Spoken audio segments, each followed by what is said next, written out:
You are the resistance. This is your last chance. After this, there is no turning back. You take the blue pill. The story ends. You wake up in your bed and believe whatever you want to believe. You take the red pill. You stay in Wonderland.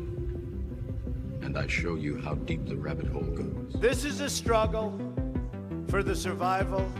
Remember, all I'm offering is the truth, nothing more. And this will be our last chance to say it. Trying to free your mind, it is this feeling that has brought you to me. At last. No judge in U.S. history has ever told somebody what they can and can't say. The whole purpose of the First Amendment is to keep the government the hell out of the business of speech. Many of us had to be brought to the brink. A lot of us here have a calling I can only show you the door. to awaken others. You're the one that has to walk through it. Spreading a message. Something's happening, right? The world is changing every day. Civilization is clearly Time is coming. at a Train tipping can't be stopped. Momentum is Right? already here.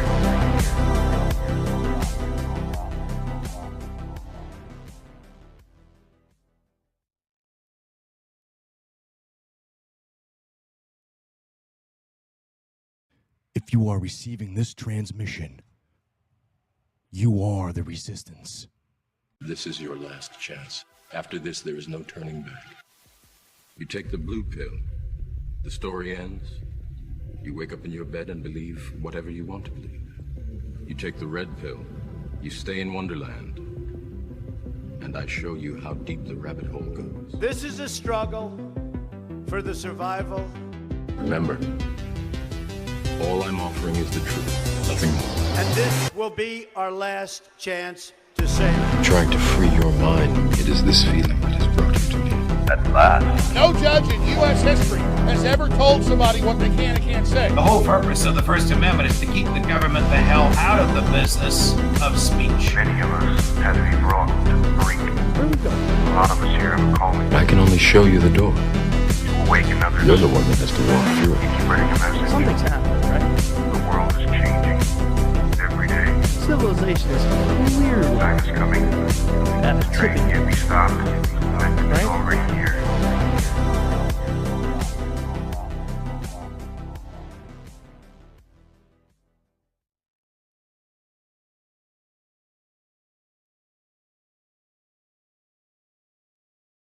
If you are receiving this transmission, you are the resistance. This is your last chance. After this, there is no turning back.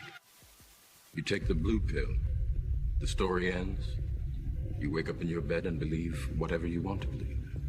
You take the red pill. You stay in Wonderland. And I show you how deep the rabbit hole goes. This is a struggle for the survival.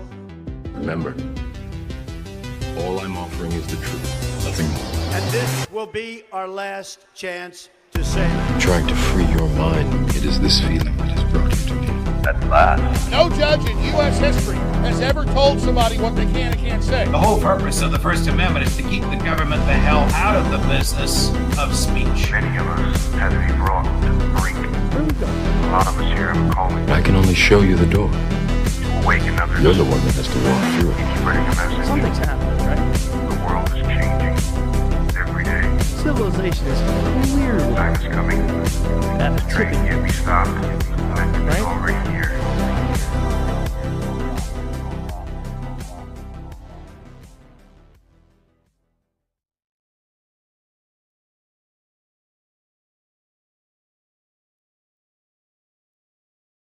If you are receiving this transmission, you are the resistance. This is your last chance. After this, there is no turning back. You take the blue pill. The story ends. You wake up in your bed and believe whatever you want to believe. You take the red pill. You stay in Wonderland. And I show you how deep the rabbit hole goes. This is a struggle for the survival. Remember, all I'm offering is the truth, nothing more. And this will be our last chance to say it. Trying to free your mind, it is this feeling that has brought you to me. At last. No judge in U.S. history has ever told somebody what they can and can't say. The whole purpose of the First Amendment is to keep the government the hell out of the business of speech. Many of us had to be brought to the brink. A lot can only show you the door. To awaken others. You're the one that has to walk through it. Spreading a message. Something's happening, right? The world is changing every day. Civilization is weird. Time is coming.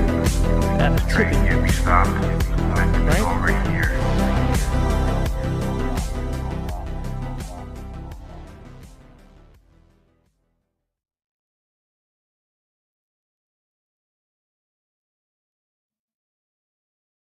Thank y'all for tuning into the True Perspective on Spotify, Apple, iHeartRadio, YouTube, and Rumble. I appreciate y'all for tuning in.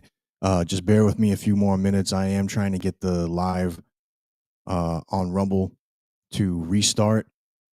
I don't know why when I went live, it all of a sudden had gone down for some reason. I'm trying to figure that out right now. So just bear with me through this technical difficulty. You'll probably hear the regular intro music playing for a little while, maybe for a couple more minutes. So bear with me. Got a good episode coming. So appreciate y'all. Thank you. Like I said, I'm going to try and get that Rumble feed back up. I don't know why it went down, but I'm working on it. Appreciate y'all. Thank you. If you are receiving this transmission, you are the resistance. This is your last chance. After this, there is no turning back. You take the blue pill. The story ends. You wake up in your bed and believe whatever you want to believe. You take the red pill. You stay in Wonderland. And I show you how deep the rabbit hole goes. This is a struggle for the survival. Remember, all I'm offering is the truth, nothing more. And this will be our last chance to say it. Trying to free your mind, it is this feeling that has brought you to me. At last. No judge in U.S. history has ever told somebody what they can and can't say. The whole purpose of the First Amendment is to keep the government the hell out of the business of speech. Many of us had to be brought to the brink. A lot of us here have a calling. I can only show you the door. To awaken others. You're the one that has to walk through it. Spreading a message. Something's happening, right? The world is changing every day. Civilization is weird. Time is coming. At a Train tipping can't be stopped. It's Right? already here.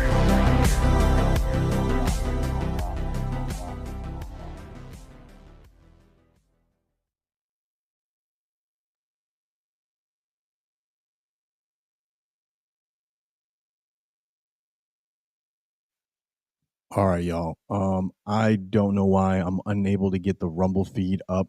That is very unfortunate right now. The only way that I probably could do it is if I end this feed now and then restart it, but I'm not going to do that because it looks like there's some people that are starting to view. So we could stream on Facebook, YouTube, and X, but for whatever reason, the Rumble feed went down. I'm not sure why.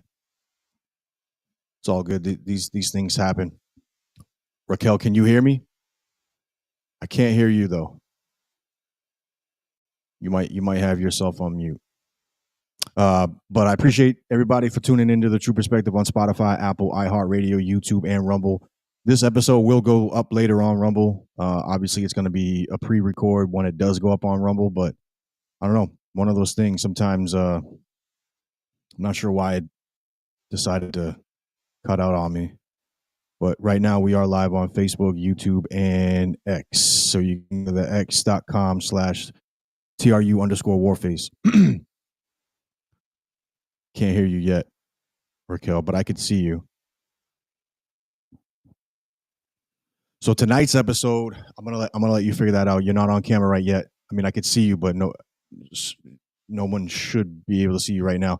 But everyone that's tuning in and starting to come in, tonight's episode we'll be talking at least on the topics of Trump and Epstein and where the Epstein files have gone and Trump's relationship with Epstein and the possibility of the complicity that has been going on, especially with Pam Bondi, Attorney General Pam Bondi, and FBI Director Kash Patel. Recently I was watching a little bit of I didn't watch the whole thing, so I was watching like a compile of clips in context with Kash Patel talking with I think Senator Kennedy, I forgot who else, but I mean, he was getting drilled pretty good, and it was a little bit embarrassing on his remarks, because when it came to, I think, I can't remember his name. I'm going to see if I can try and pull that up. But one of the senators was asking Kash Patel, is Trump on the Epstein list? And when Kash Patel was being questioned this, he was pretty much dancing around the question quite a bit. And also what he said is that there's nobody else on the list other than Epstein. So basically saying that Epstein was the only one that had girls flown into him, younger women, I shouldn't even say women, younger girls, like I want to say between the ages, I think between the ages of like 13 and 16, somewhere around there. Because if you go back in Epstein's history, I think back in 2008, he was already arrested and tried. Although he did like a sweetheart deal. I think that was from Alex Acosta, if I'm getting that name right. And he did a sweetheart deal jail sentence where he was able to like leave jail for 12 hours so he could run his business. So that was the deal. But during that time, 2008, that's what he was tried for. He was tried for trafficking young girls, and was caught for that. And now speed up 2025. Well, when did he die? 2023, 22? No, because he died during the first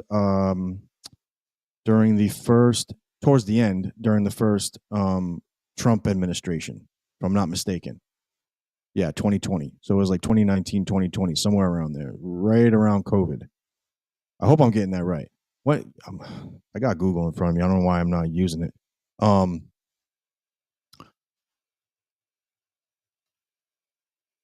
Okay, yeah. So August 10th, according to Google, says,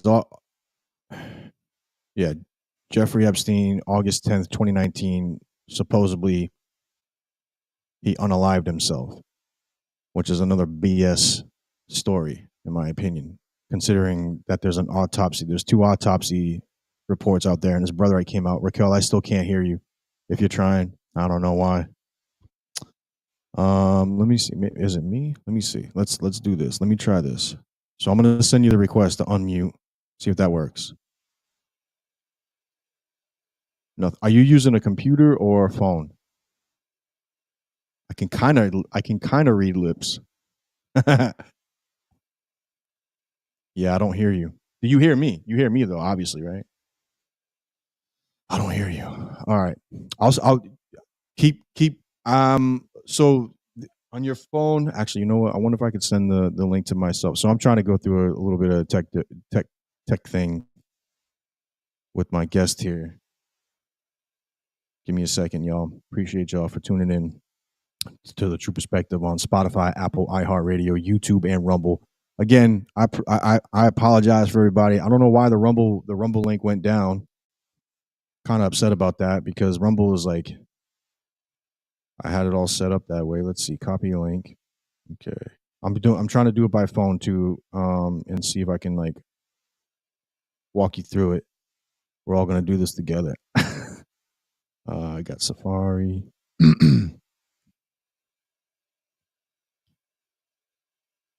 Go. Wow. So, okay, so put your name. We'll put true.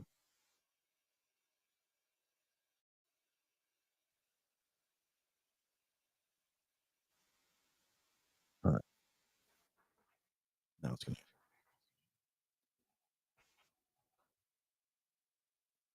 All right. So when I did it,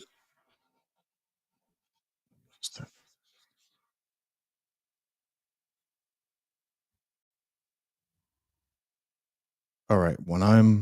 I got that muted. So it just automatically went for me. Are you on iPhone or Android? iPhone?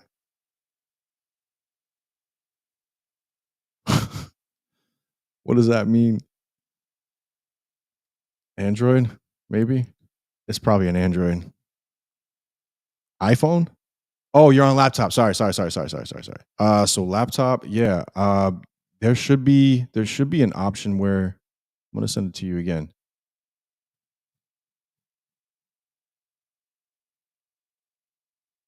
Say something. I don't hear you. All right. So are you Windows or Apple? Windows. I'm trying to read lips right now. So go to your so when you do it, go to your, are you gonna try phone? Okay. So yeah, everybody, these things happen. These things happen all the time. Technology. Let's see if I can just kick. So what was I saying earlier? Yeah, so I was talking about Epstein. Kash Patel. When did Epstein die? Yeah, August 10th, 2019. So he dies. He's unalived. He unalives himself, apparently, according to the so-called official report. Although Kash Patel, Pam Bondi, and others say that, well, actually, Kash Patel and Dan Bongino, I don't know if he's still deputy FBI, FBI director, but if he is, he also had came out a few months ago with Kash Patel saying that Epstein was, okay, there you are, but now it's echoey.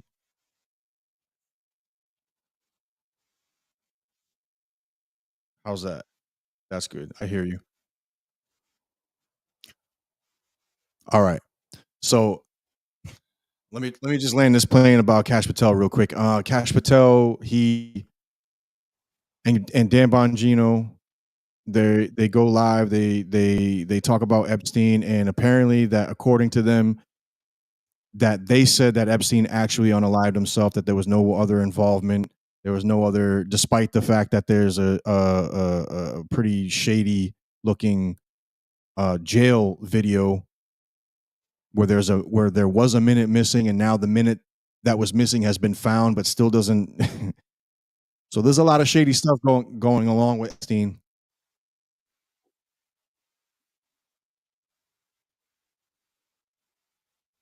All tripped up between his Senate hearing and then the House Judiciary hearings with him testifying. He said to them that there was no list. He was asked who was he trafficking the young woman to, and Kash Yeah. Patel said there is no list. Yeah. So did you see that recently thing? That recent thing with Kash Patel? Yeah. Because he already went on a few podcasts about that too, a couple news outlets, Exactly. and then he goes to congressional hearings saying, "Oh, there's no list. It's only." Now he's just saying it's only Epstein. It's only Jeff. Yeah, we only him. We went from a list to there was no list, back to there's a list at Epstein, but it's just Epstein now, and nobody else is on it apparently. Right. And if you watch that, like, I'll let you talk about it too. I didn't mean to interrupt, but I wanted to land the plane a little bit here. Is that when he was in that congressional hearing talking about all this stuff, it's just very odd of how he's answering, and he's kind of dancing away from actual, there's more information. He knows a lot more for sure, and especially when they start saying, "Is Trump on the list?" and he's like trying to, they're being set up right now. This all is everything I've been talking about with the election. This is Harris Biden setting them up. Biden could have brought this.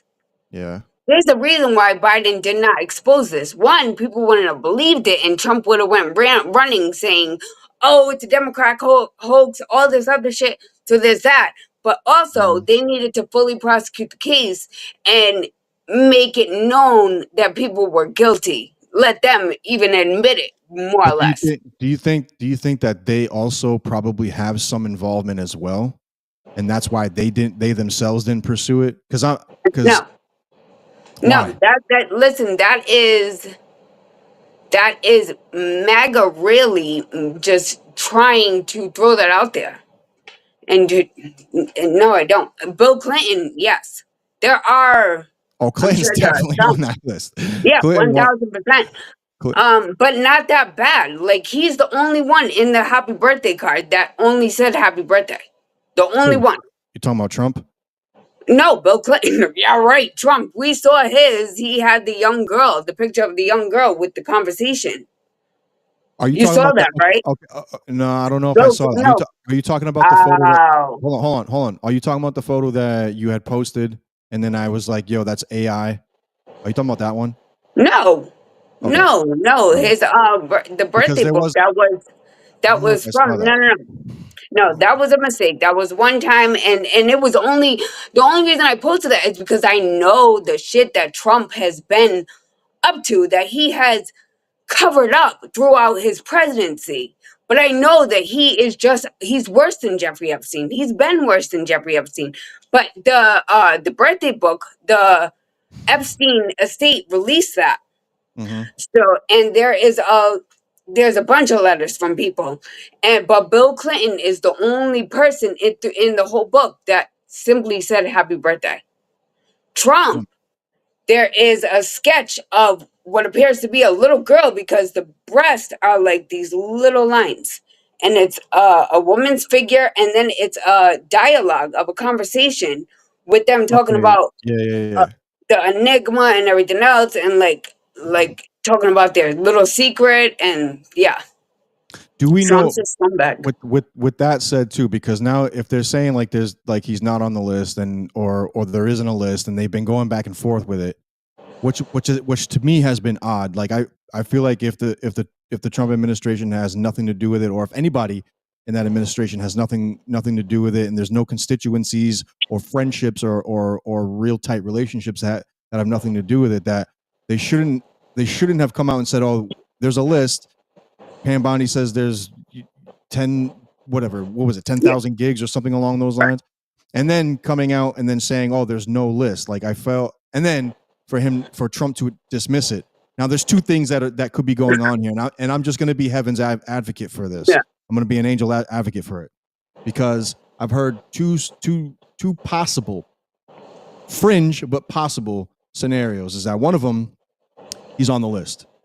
He's on the list, and he's protecting a lot of people, and he's being held with blackmail and all that. We know he's on the list. FBI was told to remove his name. They stayed up for hours removing his name. Where did you get that?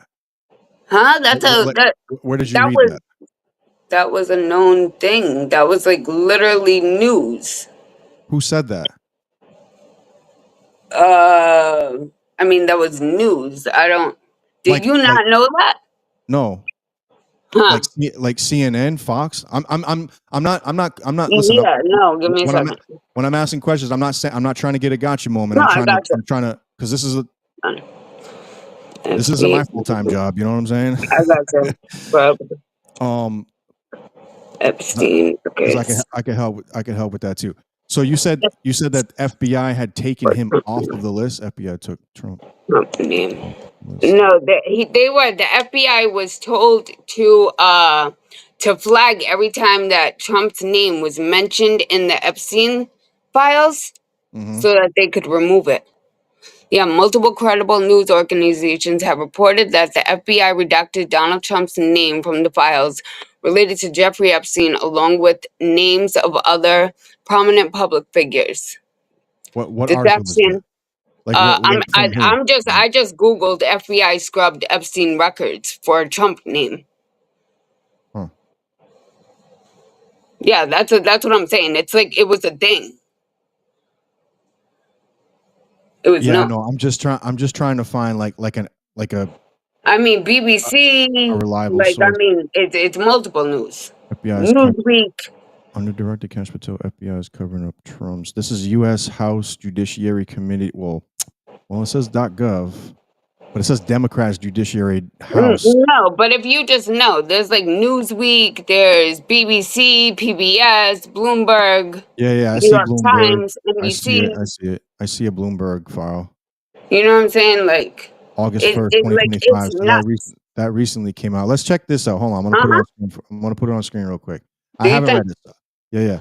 I haven't read it yet. Like they were up for hours reading like hundreds of thousands of files, taking out his name, which showed up thousands of times. Crazy. Trump is worse than Epstein.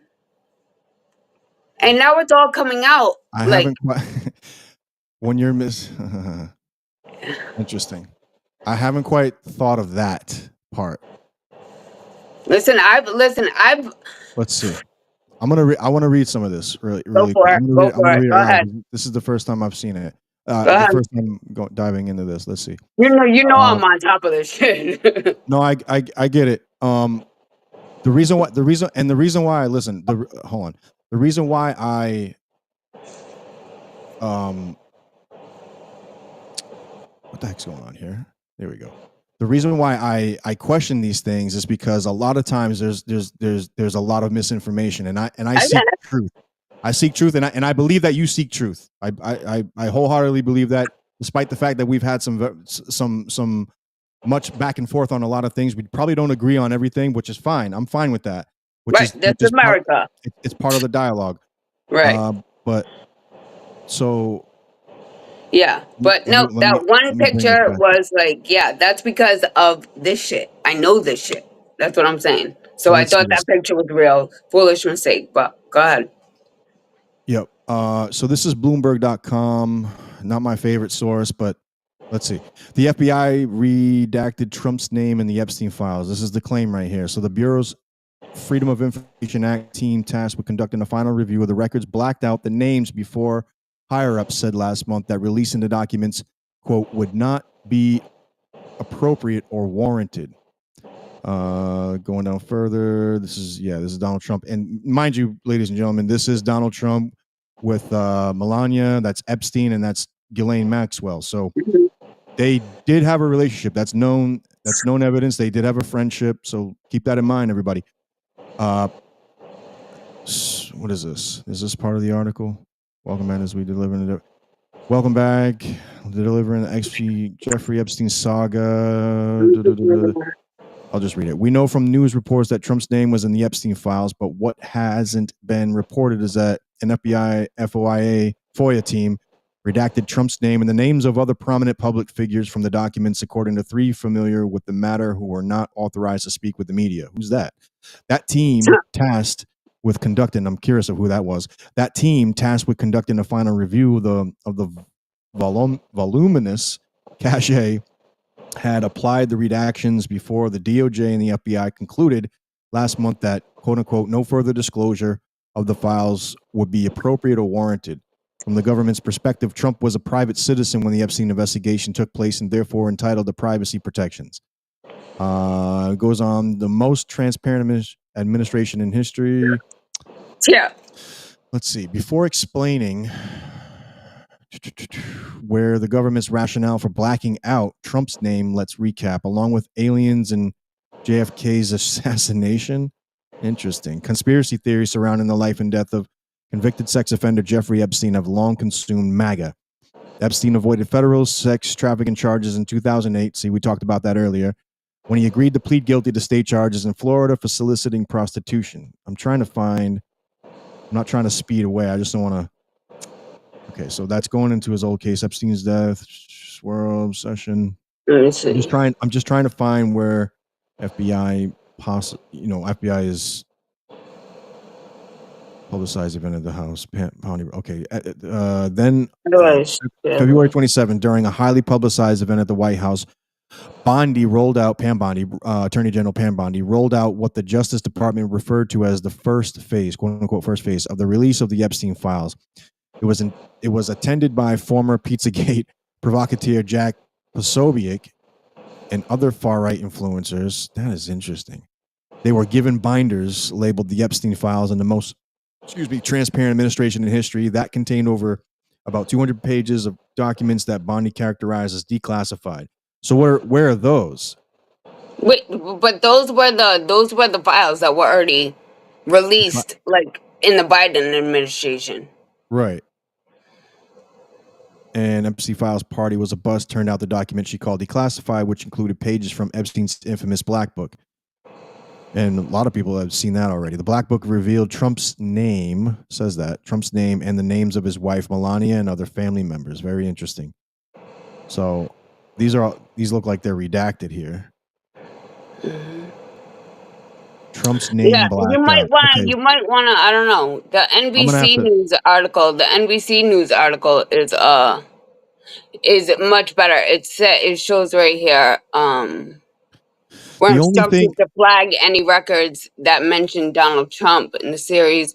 PM Bondi was to place 1,000 personnel on a 24-hour shifts to roughly 100,000 Epstein-related records. And Bondi, yeah, like this one goes more into it. The It's only crazy. the only thing the only suspected issue that I have with this is that it's almost always it's almost always like a very far left leaning. Absolutely not. NBC News. Maybe not so much NBC. I mean, they are far. They I they mean, are left, they are left but leaning. like I I said, wouldn't you say can they're look far that up left. on Oh multiple. no, yeah. sources. I'm It's gonna. not. I can't speak too far on it because I don't know too much about that part where we just read. But let me tell Where you, I stand, go ahead. Midas Touch Network is not Midas. left leaning. Midas Touch Network, which is where I look up all my news. Yeah, I saw it. Midas Touch, MEIDAS Touch, MEIDAS. TOUCH. Yep, MidasTouch.com. That's them on YouTube. Yeah. They are pro democracy. They're not right. They're not left, but they are just pro America and pro democracy. Like they talk seriously. And Okay, so do you listen to anybody else other than Minus Touch? Do you listen to, I don't know, PBD podcasts? Have you heard of Valuetainment? I don't really PBD listen to podcasts. I mean, yeah, Midas Touch is a podcast, but no, Have you? I Do you don't actually listen? listen to podcasts themselves. I go on YouTube and listen to stuff. Yeah, no, I hear you. I mean, I do the same. Is that the only? But what I'm saying is that the reason why I'm asking is that the only outlet that you listen to in order to kind of get a broader perspective? No. Okay. No. So, who else? Like, I'm just curious. Yeah, give me a second. Let me go to my YouTube. I Because have a lot actually. Well, there's Legal AF, which is a bunch of lawyers, which is through Midas Touch. It's like a branch off of Midas Touch. Like Midas Right. Touch is like lawyers. They're Yeah. and Legal AF goes into breaks down, goes into the case Yep. itself. Hold on, I gotta sign in because I don't know. There is No, that's good. Yeah. Harry Sisson. There's a few. I'm not sure. Keith Edwins. Okay. Good. I heard of Keith Edwins. Yeah. Yeah. The reason why I ask is because it's good to get a broader perspective, because sometimes some people are going to leave the fear, the worry that I have with podcasts, or the worry that I have with all of these other alternative independent outlets, such as, I mean, I'm one of those, I guess, but is that we're moving from major media outlets that we've always seen as like CNN, Fox News, MSNBC, all of these other outlets that we see on TV. They're now we're seeing a transformation into the podcast world or into the online media world, and it's these organizations aren't just going to go away. They're going to try and monopolize or capitalize on these sorts of things. So the worry that I have, and I don't think it's there yet, because I know there's outlets that are going to have a lot of misinformation. I don't know. Have you ever heard of the he's a Twitch? I think he's a Twitch and YouTuber. He's a gamer, but for whatever reason, he also gets involved very heavily with a lot of the political world. You ever heard of Destiny? No. I would advise not to ever listen to him, because he's definitely like I don't even like putting people in boxes, but but you got to identify people the way they identify. But he's definitely a super far left radical. Listen, I don't even fuck with any of that shit. I am such a proud American. It's not even funny. Like I'm pro democracy. I don't give a shit about left or right or any. So like those people that are far right, far left, far right. I mean, like, get the hell out of it. They're totally out of their mind. I mean, all right, so you would say that you're probably like right in between. Well, I mean, not in between, but in the center. You're not center right. You're not center left. You're just like, Yeah. Yeah. I mean, I vote Democrat because that's the ones that are always fucking democracy. mhm. But Well, you know, just waiting for I don't know if they're the only ones. I don't know I if they're the mean, only ones. as far But as here- I'm here- only 34, so I haven't had that many elections. You know what I yeah, mean? It's um but no, like as far as like my elections, like a few of them have been Trump already. So yeah, fuck that. Anybody but Trump. That's what I've always anybody, said. And this anybody. shit goes seriously. No, I hear Um you. and the Here, shit like I'm on the Trump shit and I'm on the Ukraine shit because it really yeah, at we're first it went hand in hand, but like I'm shocked. Trump is now going against Putin, and I'm absolutely shocked. But I think that Trump was seriously played by Putin, and he's now realizing it because in Russia they stream things making fun of him and Melania all day long. mhm. So I don't Yeah. know. I mean, Now, yeah. that situation. I mean, it's in my opinion, I think it's an obvious land grab, and it's either whatever that the U.S. at the time was backing NATO in order to get that land grab, but it's also Russian territory. And there's a lot Ukraine? of yeah, absolutely. It historically it's Russian territory, but besides that, when you go back into the Biden administration, when that war actually ended up kicking off, the approval of millions of dollars was getting sent over to Zelensky left and right, hand over fist. I mean, there wasn't any discourse about it, which there should have been. There was no legislation that was stopping it Right. or halting it or taking a look at it. So we can't just say that this is Trump's doing. This was also a previous administration doing. Biden should have had this war ended. I mean, he He did shouldn't have things began it. all fucking wrong. You shouldn't even sent the funding over there. But That's not true. That's not true. Russia why? attacked Ukraine. What are they supposed to do?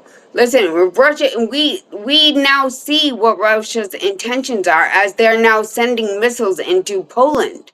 But do Just you like know Harris said, he's not going to stop at Ukraine. He'll go from country to country to country. who Gavin Newsom? No, oh God, no! I was talking about Putin. We're talking about Oh, Newsom Putin. now. No. I thought you said Gavin Newsom. My bad. I'm No, sorry. no. But Yeah, don't stop there. we don't need that guy in office either. I mean, we just if I could say we don't need any of these Why? mainstream types in Why not? office. Because I'll tell you where I stand as far as voting goes. I don't think voting. I think in our country, at least in America, our voting system is done for. It's been done for. I think we've seen it that has been done for. Only because there's billionaire technocratic monopolies that are behind all of the political base, and these people are funding certain individuals to get in there in order for them to do their bidding. And I think, a lot of people are not going to like when I say this, but I think Trump is a part of that. I think Trump. Absolutely. I think Trump is a part of the deep state just as well as Biden. Is the deep state. And that administration was a part of the deep state. I don't think it's just designated to just conservative or the far right or the far left or the liberals. I think it's a consolidation.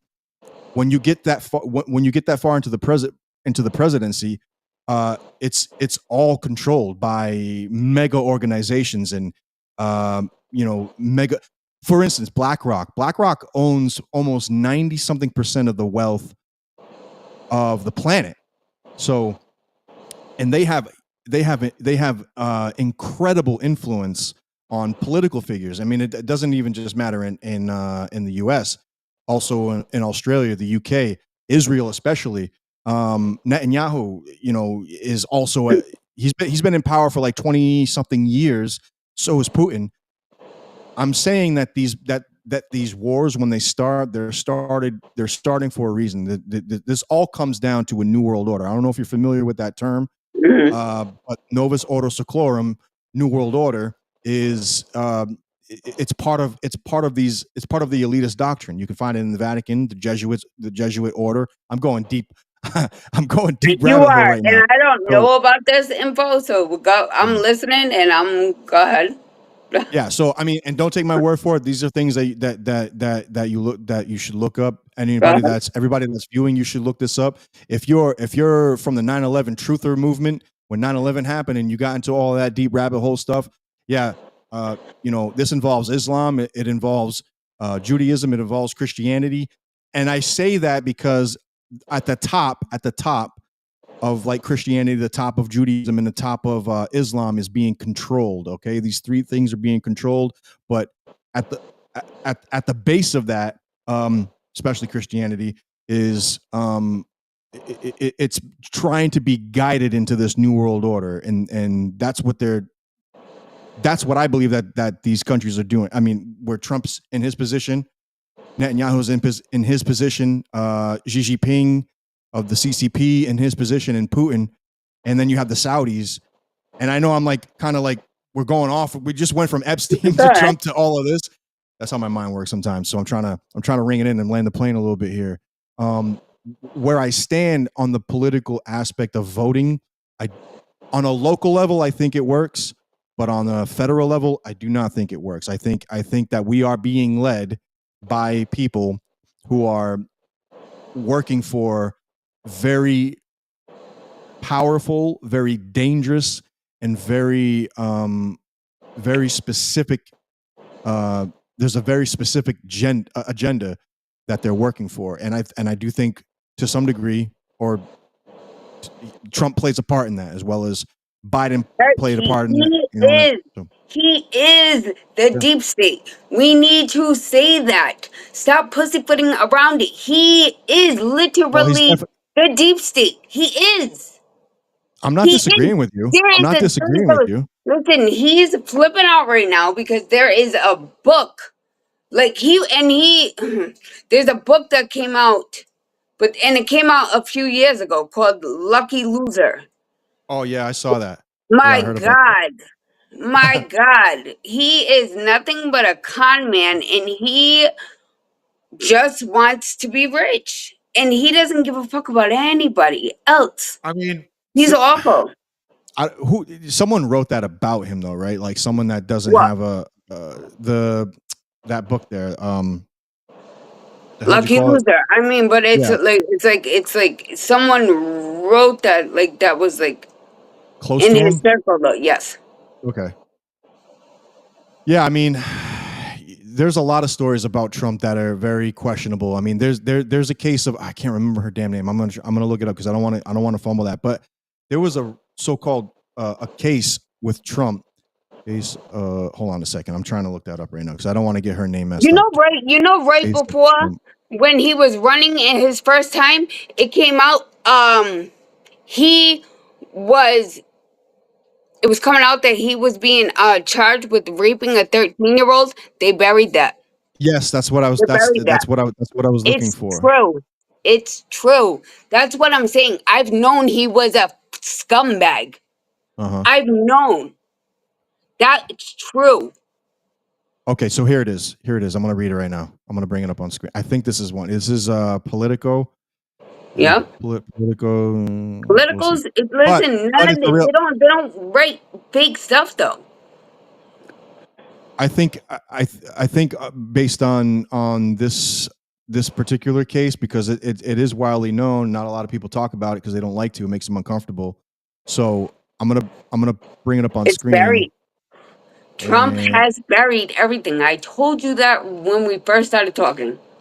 He's buried everything. I don't think I disagree with you. I just wanted to be consistent. You were skeptical. It's all good. Well, okay. So here's why. Here's why I was skeptical at first is because despite the fact that I knew some things, especially this case that we're about to read in a second. I'm not going to read the whole thing, but I'll read a little bit of it. I'll put it in the comments for anyone that wants to look at it later. But the reason why I wouldn't say I was skeptical. I wanted solid evidence in order to go forward, and where my conclusion was where Trump is. And it wasn't until where It was up until it wasn't until up to his second term, Right. as he's in now, and then he started denying that Epstein. He started even he dismissed the Epstein file stuff, and that completely confirmed that he's either complicit or on it. But I'm pretty sure he's on it. He was put into office by the billionaires. They're the ones, like, once Epstein started getting investigated, who are they gonna put? The biggest con man and actor they had to go and woo the American people to pretend like he gave a fuck, so that he could then try to bury the list. That was his goal. That's why, and it's all coming out. He killed Epstein. He killed Epstein. I don't know. Yeah, so there's speculation with that. I can't. You may believe that. I don't know if I'm there yet. I'm not there yet with that, but I definitely am there with the complicity of. Although you'll see. Listen, although to be go ahead. I mean, on top of the fact that they fumbled with the footage, and there was that missing minute, which actually turned into 3 minutes of them missing footage. Of missing footage, and them like playing it something. I don't fucking know. There's you see a figure. There is a figure that missing minute shows a figure. And because the camera that we see isn't even Epstein's cell. Yeah, it's not even on it. It's actually not even on it. So when that missing minute actually showed up, we see a shady figure when there should be nobody walking to someone's cell. Trump had him killed. He was in federal custody. So Trump had him arrested when he got back from a trip. So Epstein got locked up. Trump had this all planned. And then Trump sent in his lawyer, the lawyer that Todd Blanche at the time, who is now on Trump's legal team, like in the White House with Trump right now. Trump's whole staff is from the Epstein shit. His whole fucking president staff right now is all from Epstein. But so Todd Blanche went in and he did some sweetheart deal with Jeffrey, had him doing work release. He was out most of the day, and then whatever, and then he got out, and when he was on a trip, and Trump was in office at this time, when he was on a trip, and as soon as he came back, Trump put out a warrant for him, and he got arrested as soon as he got back, and then, like, I forget how long it was, but it wasn't long, and then he was dead in his cell. Well, he was dead in his cell. He hung himself from his second floor bunk. His feet were hanging off this much. Anyone that chokes like that, your toes are gonna automatically catch yourself like that. His neck was broken 3 times. Yeah. Did you see the I think the interview with his brother? Yeah. His brother was talking about it. His brother even thinks that he was murdered. Yeah. Also. Absolutely. And that's what I'm saying. This whole shit is bigger than anyone knows. Oh, of course, 100%. It's there's some Game of Thrones level things going on here for sure. America doesn't know that we are witnessing the biggest conspiracy of ever. Ever. Well, yeah. I mean, there's so many onion layers to it too. To this one conspiracy. It's all leading up to a finalization. Eventually, it's going like the truth cannot be hidden forever. I mean, so many things. Obviously, we're seeing that. You know what I'm saying? So, but listen, Trump didn't even win the fucking election. Elon Musk did this with his Starlink. I believe that this is Kamala prosecuting the case right now. Like, little by slow, things are getting released, and people are going crazy. Yeah, but they're telling on themselves. It's all coming out. It's proven. There is like the Election Alliance. There are websites where there are people doing research and everything. I'm not trying to be a conspiracy theorist on that, but like honestly, like Elon Musk interfered with his Starlink. He knew the results 3 hours before the results came in. Okay, so you It's think that it's all gonna somehow? come out. Yeah, I don't know. I don't know. Maybe. I mean, everything is a possibility at this point because we have the Trump technology to do won it. all Let 7 me. swing states. Can I ask you All something? 7 swing states. Let me ask you something. Yeah, but there might be some authenticity to it. But let me ask you this: is that if while Biden was in the administration when he took office, Yeah. and Kamala was his Kamala. vice president. Kamala was his vice president, right? Why Yeah. at this time did they not start going into the Epstein files and start releasing them if they knew that Trump was in them, which they probably Because did? if they Why do you if think? they came out with that shit, what would have happened? What would have happened? Oh, it's a Democrat hoax. They planted this, everything else. That's what would have Mm, happened. And then you would have had his MAGA people, oh yeah, going crazy. Going absolutely crazy. yeah. Huh. Absolutely crazy. They knew what they were doing.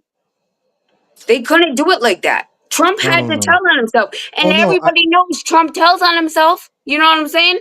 I think they probably didn't release him because the Clintons are known for knocking people off. So Listen, it does. They don't give a shit. Clinton and gotta apparent go. and apparently the Anybody apparently on the the list? Obamas are too. Apparently the Obamas too. Don't be a chef in the Obama's house because you might drown in 3 inches of water. I mean, I'm not trying to make a joke of it, but all of these things that are behind it are it is a one giant conspiracy. And I say conspiracy because these people are conspiring. I think they're conspiring against each other, but they're also complicit. And I really do believe that. I really do believe that the Biden family are complicit. Kamala Harris herself and her husband are complicit. I think everybody that was on the administration during that time is complicit. I think all of these I people don't. who are I don't. I would complicit. like to see any sort of. You want to talk about proof? I want to see any sort of Well, why you think that about any of those people, because I don't think they did. I think that Trump and MAGA pushed a lot of false. And it's listen. America has been filled with Russian propaganda. Like there have been Russian troll farms that have been true. found these past few months.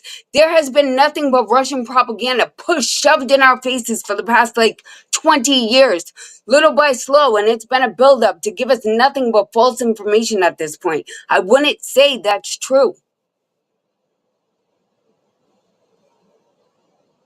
I would say I'm gonna need some I would strong say evidence to I show mean me to persuade me. it'd be Because I hard to don't think tell. it's true with I that. mean, honestly, it'd be hard to show you that information unless that information is actually in our hands, which they're holding. Then why do you So, think it then? because I don't think that that they would have withheld that information, despite that it would have been called a hoax. There would have been way too many Why not? names in there. No, Well, because absolutely not. there would have been way You're too many wrong. names in there. There would have been You're Democratic wrong. names and Republican names and What anybody did else. Harris tell us at the DNC? She said she was going to prosecute the case. Believe Who me, who this Harris she at said the that she was going to prosecute yes. who? Kamala, you made me say it. Kamala Oh, Harris at the Democratic National Convention last year. yeah. She said, "I'm going to prosecute the case." That was like the big thing. That was like her thing that she said. Pro, This is pro, what this she's gonna prosecute the case. oh, That the was like her case. big I thought you thing. said The kids. I case.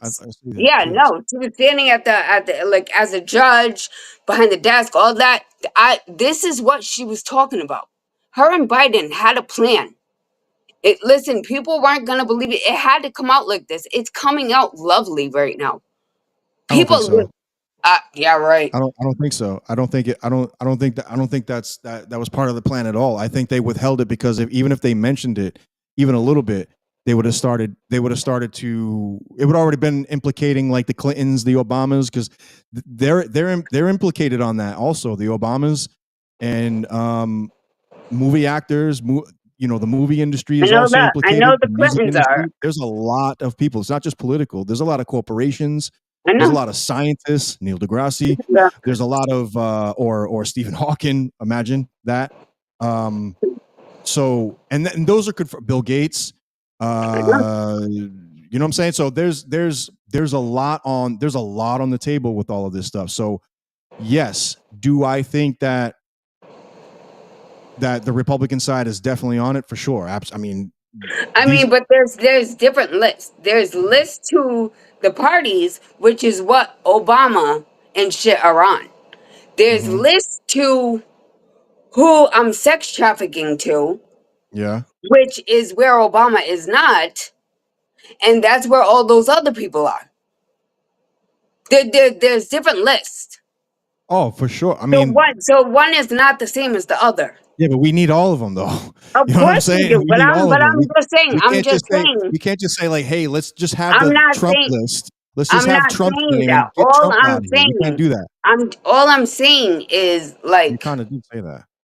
but that's not what I was saying. You might have heard that. That's not what I was saying. But I was just saying, like, of course, yes, of course they would release that, but don't get confused by like Obama wasn't raping little girls.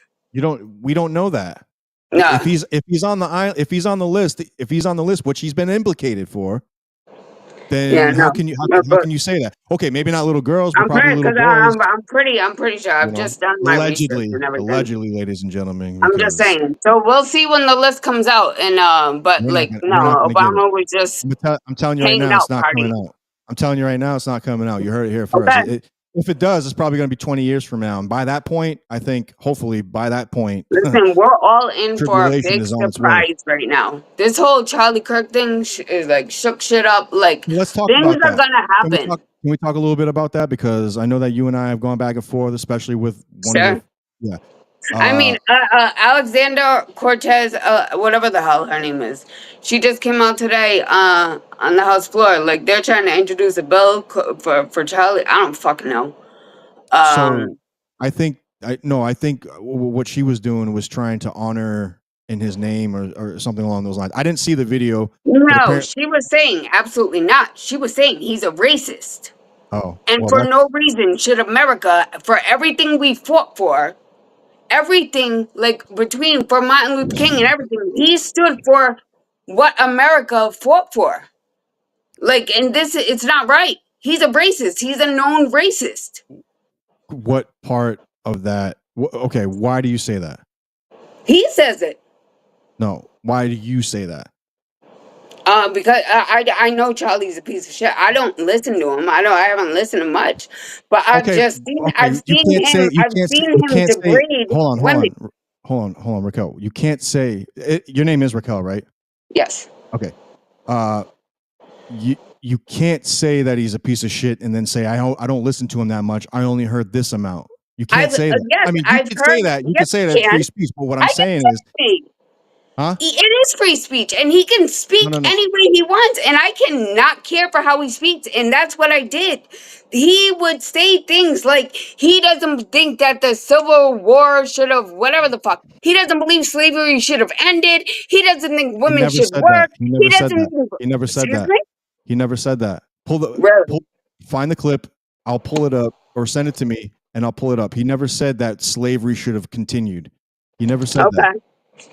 I think what you were talking about is that during the time of, I think it was Jim Crow he was talking about. He was talking about where like the family was in the black demographic, right? Where fathers and mothers were still in the home with each other. He wasn't saying that Jim Crow was a good idea. He was saying that at the time. Huh? Okay. Pull it up. And there's a video like of him saying children should watch executions. Executions should be public. We should watch people like, oh, come on. He's not a good person. He's anything but Christian. Whatever.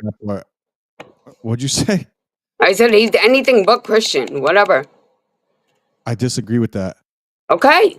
I disagree. And that's fine. And that's the beauty of America.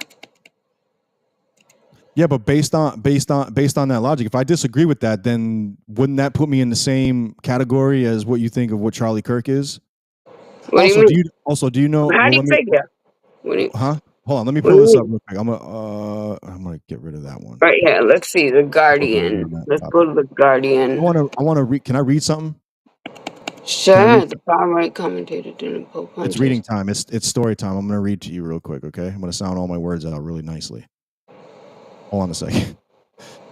And everyone that's tuned into the True Perspective on Spotify, I am Spotify, very much a Christian. Apple, iHeartRadio, YouTube, and Rumble. Thank y'all for tuning in. I see all the comments coming in. I'm not ignoring. I'm just trying to keep up with the conversation here, and it's hot right now. Hold on a second. Raquel, let me pull this up real fast for us. Spotlight. All right. Have you seen this? Can you see this on screen? Okay. Do you know what Blexit is? No. So Blexit, I can read it right here, but Blexit is it funds, like, let me read this. Hold on. Because I don't want to mess it up here. So where is that? Hold on a second. Sorry, everybody. Blexit, because I want to get the right verbatim here. So, and also Blexit is like, I don't know if you heard of Officer Tatum or Candace Owens, and yeah, Officer Tatum. Yeah, Officer Tatum. He's part of Blexit. Okay. Okay, so according to Google, I'm just going based off this real quick. The name Blexit is a portmanteau. I don't know what the hell that was. That's of black and egg. Okay, so it's a combination of word of black and exit, fashioned after Brexit, and was coined by Leah Connolly in 2016. In 2018, Candace Owens co-opted the term for a social media campaign urging African Americans to leave the Democratic Party. Blexit, established in 2018 by Candace Owens as a movement advocating for Black Americans to embrace conservative ideologies. The Blexit Foundation, a 501c3 nonprofit, supports educational initiatives and criminal justice reform, contrasting itself with the Black Lives Matter movement and rejecting systemic racism. So at one point it was aligned with the BLM movement. But with that in mind, so this is Blexit and TPUSA. Now, were they trying to hijack her? Were these blacks trying to go rob her? Happening all? Sorry. Yeah, we can play that in a second. No, go ahead. I'm not trying to play that. Go ahead. All right. So Blexit and TPUSA, which is Turning Point USA, which is the founding, which is what Charlie Kirk founded, right? So they came together. So I'll read a little bit of this. Everyone can go to Blexit.com and you can find that. So Charlie Kirk is the founder and president, former founder and president of Turning Point USA, a national student movement dedicated to identifying, organizing, and empowering young people to promote the principles of free markets and limited government. With representation on over 2,000 schools, high schools, and college campuses nationwide, and over 160 full-time staff. I want to get into that. Where's the okay, so yeah, in 2019, Charlie was granted an honorary doctorate from Liberty University, citing his exceptional leadership and energetic voice for conservatives. His social media reaches over 100 million people. And Charlie Kirk show, I'm just kind of skimming through. Everyone can go there and read it. I'm trying to find. Okay, so yeah, this basically right here is the founding alliance between TPUSA and Blexit. Blexit is a predominantly pro-black movement for conservatives, and TPUSA is for college students. It's not, and I'm not going to say it's pro-white or pro-black. It's all people, but they've come together. Charlie Kirk and probably Candace Owens come to agreement, make this a thing, make this an alliance group. Yes, it is saying that. Wow. So so with that said, with you knowing that, why would a racist allegedly align himself with a conservative pro-black group? Why would he do that? Why would anyone do that? I mean, Trump's a racist, and he aligned himself with black groups. So I don't really know. I don't know. Come on. I don't know what to tell you. Okay, let me ask you this. What makes you think that Trump's a racist? Oh my God, Trump's definitely 1000% a racist. Why? Are you kidding me? Him and his father was sued for a bunch of money for not renting to black people. It's a known fact that Trump's a Okay, I racist. read that. I did read that. Been. That's a good that's a good point. That's a good He's little always segue been. there. He's always been a racist. That's a good point. He has I forgot. no respect for black people. I actually forgot about that case. The reason why I ask directly like that is because someone can automatically be called racist just like that. It's almost used like a second nature word. I get it, but no, he says things. It's things he does. He's racist. He is strongly very. And then you got the fucking the what's it called? What's that group of kids? That poor the whatever five, the freaking Five. you know the group that he tried to freaking kill. Yeah, they got wrongly convicted. Yes, man, he tried to kill them. He wanted them executed. And he wanted them executed. There's video of that. That's true. That's true. That's a good point. And then even still, and then when him and Harris debated, even though it's proven that they did not do it, and they were the exonerated five. That's what it is. Yeah, but and they were exonerated. Even then, he still defamed them, and said that they killed her. He's a piece of shit. Yeah, absolutely shit. I agree with you with that. I definitely agree with Charlie Kirk is a racist. I'm not sold on that. Listen, all I'm saying is he has said horrible things about many people, many different varieties of different people and groups. Did you watch the video that I sent you the other night? Okay. No. I'm gonna pull that up, and we're gonna watch it. Okay, it's only a few minutes long. We're gonna watch it. That's I kind of want your perspective on it after. What? Because, and I want you to be fair, and I think you have been. I think you have been because you brought up some things that I definitely agree with, especially on the Trump side. Trump already is. He's on that list, and all of the other history that he has. It all adds up. Listen, there is so much because it goes into the royal family in England. Like this whole shit, he just had. They played him in the UK. He just was there yesterday. Came back today. They gave him the royal treatment, rolled out the red carpet for him, gave him the whole marching band, the whole everything. Listen, they played him to that part right there. That's part of the.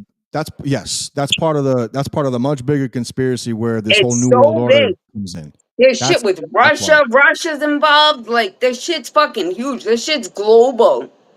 Yeah, it's global. It's been global for a long time. It's so crazy. By the way, this is all an antichrist movement. Okay, that's entirely antichrist. Yeah, I mean that's what they're trying to usher in. They're trying to usher in their antichrist so they can fool everybody else that doesn't read scripture or is hate in their heart. I'm saying that to you. Yeah. And that's what their movement is. Their movement is for an antichrist, and it's all going to be involved with AI. This whole thing that's coming from space and whatever so-called this spaceship or whatever, this meteor that's coming from space. This is all part of their. This is all part of their plan to complete what. I want to play this video really quickly, but let me land this plane on this point because I know my ADHD mind, it just goes everywhere. Yes, what you're saying is correctly. All that red carpet stuff, all that ritualistic stuff, all the Elon ritualistic stuff. I was saying they set him up because I didn't catch how they caught him, but they destroyed him. They like wrapped it up to catch both him and Prince. I don't even fucking know this shit. Oh yeah, I mean, well, like listen, the envoy. I'm sorry, the envoy that used to work. Yeah, I don't fucking know, but they set Trump up. That's what that was. That's all I'm saying. Go ahead, land your plane. My bad. Yeah. No, it's good. I mean, I think everyone that has been paying attention, especially if you come from a 9/11 truth movement, all of this Freemasonic Freemasonry symbolism, Illuminati symbolism. I know these are Right. dirty words for conspiracy theorists, but these are actual groups that So exist. fucking real. The Vatican, Illuminati's out Vatican's here hard involved. right You know now. what I'm saying? So yeah, of course. Illuminati's out here hard right now, The Illuminati. blatantly showing themselves. Straight up red, like have red backgrounds, throwing up a triangle, like they're blatantly showing themselves right now. Blood sacrifices, all that stuff, and Crazy. a big part of this. We'll go into. We don't have to go into it right now. I just want to mention it really quickly. But these people, they do these things, and I do think that this whole Charlie Kirk assassination thing is a part of that big picture. They need blood sacrifices. They need to take people out that are causing too much of a movement within something. These people hate Jesus Christ, even though some of these people may mention about Christ or about God, that when they say God, they're not talking about the God that you and I pray to, and everybody else. Oh God, I know They're that. not praying. They're not praying to that. They're not praying to the Almighty. That's what I'm saying. So let me Go play ahead, this do your video thing. about Kirk. Let me put. Did Go I pull ahead. this up? Give me a second. Oh, I don't want to confuse my timeline here. Sorry. Is this it? I think that's it. Yes. All right. I'm just gonna pull this on screen and hope everybody else. Can you see that? Yeah. Okay, perfect. I'm gonna play it. I think It's like really little, but yeah. Yeah, I'm trying. I don't know. Can I make it bigger? I don't know if I can. It's alright. I was just letting you know. Yeah. Sorry. It's alright. All right. I hope everybody else can hear. Can see this too. I'm gonna play it. So it's a couple. I think it's about 4 minutes long. We're just gonna listen. We're gonna have a learning experience really quickly. It's about 4 minutes long. So let's just try and get through it. Racist. This word has been overused for so long that we don't seem to understand what it is anymore. And it's what people call Charlie Kirk, in part for this statement about several prominent black women. In fact, you know, if we would have said 3 weeks ago, Blake, if we would have said that Joy Reid and Michelle Obama and Sheila Jackson Lee and Ketanji Brown Jackson were affirmative action picks, we would have been called racist. But now they're coming out and they're saying it for us. They're coming out and they're saying, I'm only here because of affirmative action. Yeah, we know. You do not have the brain processing power to otherwise be taken really seriously. You had to go steal a white person's slot to go be taken somewhat seriously. Was that rude and insensitive of Charlie? Yes. Was it a counterproductive personal attack? Also yes. Was it racist? No. The Oxford English Dictionary defines racism as prejudice or discrimination based on race, or the belief that some races are inherently superior. Out of context, Charlie's statement can sound racist. And here's the context. Charlie was talking about affirmative action policies. He was responding to a series of admissions by several of those black women that they benefited from affirmative action, including this one. Rise today as a clear recipient of affirmative action, particularly in higher education.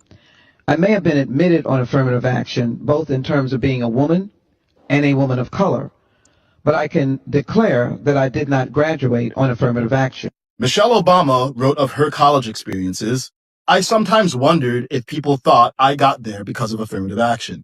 I went to Harvard, and I've often wondered the same thing. I even had a white liberal, who I knew, throw that in my face. And it's a rational thing to wonder. Charlie voiced the doubt that many were afraid to admit. In a system that factors in race, people will wonder if race is a factor. So if Michelle wondered if people had doubt, wouldn't it be reasonable to expect that some people did have doubt? Now, look, you might think the upside of affirmative action outweighs the downside. That's okay. Charlie disagreed. And here was his mistake.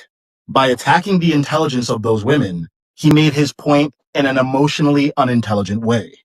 It was racially insensitive. Charlie was a white man commenting on specific black women. So there's a higher chance of him coming across as offensive and other black women feeling defensive. That doesn't mean he can't speak. It's just a reminder to all of us that what you say matters and how you say it matters too. And it wasn't racist.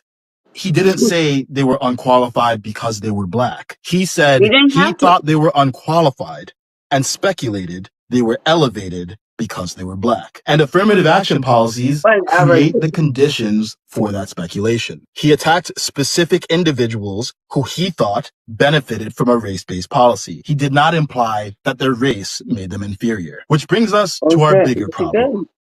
Charlie was just killed. People are celebrating his death. His comment was insensitive, and celebrating death is inhuman.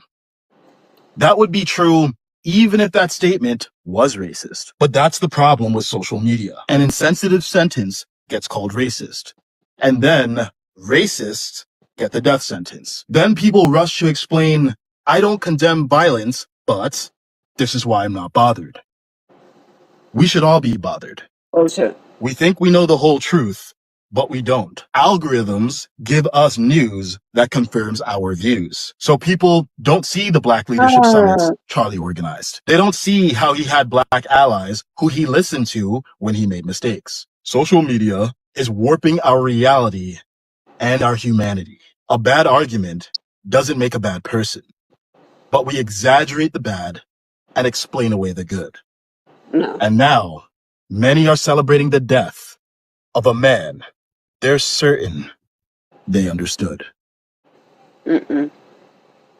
This assassination is a wake-up call for our nation. This is where broken discourse leads. Partisanship isn't working, so we need a new approach. I've got the full breakdown and a path forward on my Substack. Link below. All right. So No. you're obviously not sold on that, and I'm not Absolutely sure why. not. But Absolutely not. why? Because he's talking about that they that he didn't.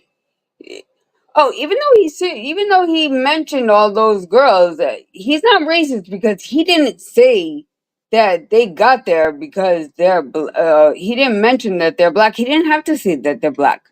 He didn't have to. That was the lamest excuse I have ever heard.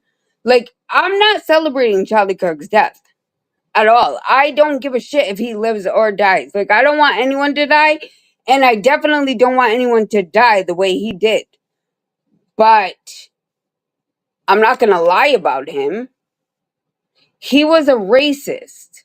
Yeah, but what that man was saying was he just that video that he put in there of Charlie Kirk was taken out of context. They only put in the clip that he put in there. Which is what I saw. When you see rotating around the internet, when you saw it at first, but it didn't include that he was mentioning Michelle Obama and Michelle Obama and two other ladies in there. That was clipped out. So if you had gotten that context, you would have said like, oh, he's talking about this. Now from the way that he said it, yes, I could say like, I wouldn't have articulated it that way because when he said like, oh, you took a white person's seat. He looks down. He thinks black people are less than. Go ahead. No, he doesn't. Okay. No, he doesn't. From that, from the clip that was circulating, yes, I could see how that was taken. But if you listen to the entirety of the context, you can see what he was actually saying, as opposed to what people accepted that he said. That and you said it yourself earlier that you never watched anything of his. You only saw whatever that was on the internet or whatever that was. I've watched clips. I've seen. That's what, and you saw the clips that were not within context, and that's what. And I'm not doing this to say as this is a gotcha moment or anything like that, because it affects all of us. It's even happened to me many times in the past when I didn't look at things in a full context. That's why it's important that we do that, because if we don't do that, we're gonna start thinking that someone could take a 30-second clip of my stuff that I've talked about and say like, oh, he's racist or he's homophobic or believe me, I've talked about the LGBTQ community on here. I have no problem talking about them because These are real conversations that need to be had. But someone could take a 30-second clip of me, 20 seconds, Listen, and probably even he's 10 from seconds. Project 2025. He's from the Heritage Foundation, all that. Fuck that. How do you know that? Well, like, he stands for, like, the same shit that they do. He might have been allied to it, but that doesn't mean that he's in that Project 2025 thing. There's a lot of weird. I mean, like, that's not confirmed in that. he doesn't think his wife should have as many rights as him. He wants to. That's not true. How do you feel? Really? That's not true. When he talks about, okay, so I've heard him talk about, and I've seen him talk about, he's very strong on family. In fact, he's even spoken, he's spoken openly. There's clips out there. I could probably find some right now, that he's actually talking. He's nothing like Nick Fuentes. Hold on. He's nothing like Nick. No. He's nothing like Nick. No. Maybe I don't really know Charlie Kirk. Nick Fuentes. If you're confusing him with Nick Fuentes, I could see where Nick Fuentes could be because Nick Fuentes says the N-word pretty openly, in past interviews. You can look him up. I don't follow Nick Fuentes. I've heard and I see certain things, but I just don't like how he articulates all the way. And I'm not even. I wasn't even a big follower of Charlie Kirk. I did see a lot of his college. Damn, what happened to me? I don't know. You kind of froze. I'm not sure. I've seen a lot of his like college campus debates and all that stuff. It might make you like redo it. Yeah. No. All right, so just disconnected. But yeah, what I was saying is that this is what happens. Like a lot of people, they're just looking at 30-second clips, 10-second clips, and not looking at the entirety of the context. And when that happens, we get individuals, we get groups of people thinking like, oh, this guy was a complete racist and homophobic. I'm not saying like everything that he said was articulated in the right way. Nobody's going to articulate. I don't articulate things in the right way half the time. I try to. A lot of people, when you put yourself out there and you're actually trying to have these conversations, that's the thing. That's the difference between someone who is is she back? Are you back? I think you're back. Okay. The thing about the difference between a person like Charlie goes out in public and actually faces the individuals who assume or think that he think that he's a racist or a homophobic. He did anyway, past tense. But then after his death, you have all these people saying, oh, he's a racist, he's a homophobe, he hates women, he doesn't want women to have rights. And he's never said that. Charlie Kirk was always pro-family, pro-black family, mind you. He's spoken openly out at TPUSA conventions and I think Blexit conventions. There's a few other conventions where he's literally on stage saying that black fathers and black mothers need to be in the home. And I don't see how anyone could misconstrue that as being racism. I mean, isn't that where society should be, where whether you're black, white, brown, indigenous, that both the father and the mother should be in the home, married respectfully, with children, and have. I mean, he was about fathers and families that have adequate income, opposed to a financial crisis that we already currently face. So this is, I mean, maybe this wasn't the right guest to have on about that issue. Shout outs to Christine. But I respect her bravery on coming on here and sticking to her point of view. But I do think that showing that video with that gentleman, I forgot his name. I think I exited out of the video. Oh no, his name is Clear Thinker on Substack, I believe. No, I'm sorry. Kaizen Acedo. I'm probably butchering that name. If you ever see this video, I apologize, brother. But let's see. I'll put that video in the comment section. I know I was supposed to put a few things in the comment section. People can see. In my opinion, and people can hate me for it or not and call me out, because I know I've had a few friends online where was posting, there's a rough interview between, I don't know if anyone has seen, I'm not sure, it's not letting you. Oh,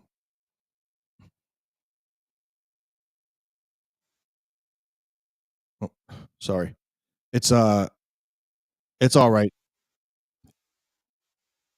It's all good. Hey, but with all that said, Raquel, I appreciate you for coming on. I respect your bravery for coming on, and I definitely agree with you on a lot of the Trump stuff for sure. The Charlie Kirk stuff, I don't. And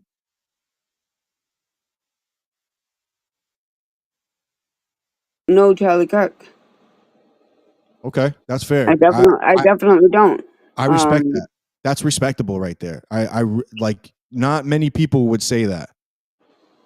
Yeah. Coming from your point of view, by saying that, by actually like rethinking, I appreciate that. What I'll say is I encourage you just to go take a look at some of the stuff that's been floating around about him. Yeah. I encourage you, and if you need me to send stuff, and please, like, when we've gone on our back and forth and all that stuff, this does not come from a place of hate. 100% of the time when I have these conversations with people, even your friend Roxanne that was having conversations with back and forth on one of your posts, it comes from a place of love. It may come from a passionate place, it may come from a place that's stern, but it comes from an actual place of love. That is actually the true follower of Christ right there. And I'm not putting myself on a pedestal when I say that. What I'm saying is I try to live by that example as best as I can. By no means am I perfect. By no means are any of us perfect. We all fall short of the Lord, and that's something I'm very aware of. But I try to live by the example of coming from a place of love rather than hatred, because we have way too much of that in our society. But I encourage you. I'll even send videos to you if you don't come across, or do it by your own diligence. Look them up, see and hear some of the debates, and maybe from even this conversation, you'll be able to dig a little bit deeper and see, like, maybe what the world's telling us is not what they say he is, right? So I do appreciate you for coming on. Thank you. And I appreciate your bravery, and I appreciate you admitting that you may need to look at it again. Okay, I'm sorry, I had to mute that because it was echoing. You might have a signal issue, but Raquel, I appreciate you. I'm sorry that it's not working for some reason. Damn. We'll do this. We'll do this again. Don't get frustrated. I'm so over this. Ugh. It's all good. We'll do this again. Gosh. All right. I appreciate you. Absolutely. I appreciate you too. This wasn't as bad as I thought. I wasn't. Yeah, it wasn't as bad as I thought it was going to be. Did you think that I was going to attack you? No. I just don't like being on camera, and that's like, I'm usually not comfortable, but it was, so actually I appreciate you. I was comfortable. That's what I'm saying. So okay, absolutely. I good. I'm glad that you were. Like, I'm glad that we had this conversation. Yeah, me too. Thank you very much. Have a good night, and thank you everyone that was listening. God bless you. Good night. God bless you as well. Thank you. Bye. All right. So moving forward, like, yeah, I mean, I think that's really good. See, this is actually my point of having these conversations, or having a podcast. And it doesn't even have to be a podcast. It could be in private conversation, or even conversations that are online in general, or whatever. And being able, being able to have these conversations, and either myself or somebody else is able to turn around their thought process on a situation or an issue to where they can see from a different point of view. And it's not to impose opinion on anybody. It's not to impose a belief system on somebody else. It's to get rid of the nonsense of what the algorithm throws at us and be able to determine on what the facts are, what the truth is. I'm a truther at heart. I want the truth. I want the evidence. I want the facts. I don't believe in emotions over facts. I don't. That's not to say that I don't get emotional over certain issues. I mean, we all do. We're human. We're subject to it, right? But when it comes to especially, and I think especially as being a follower of Christ, and this is just me, but I do think that Scripture tells us this, is that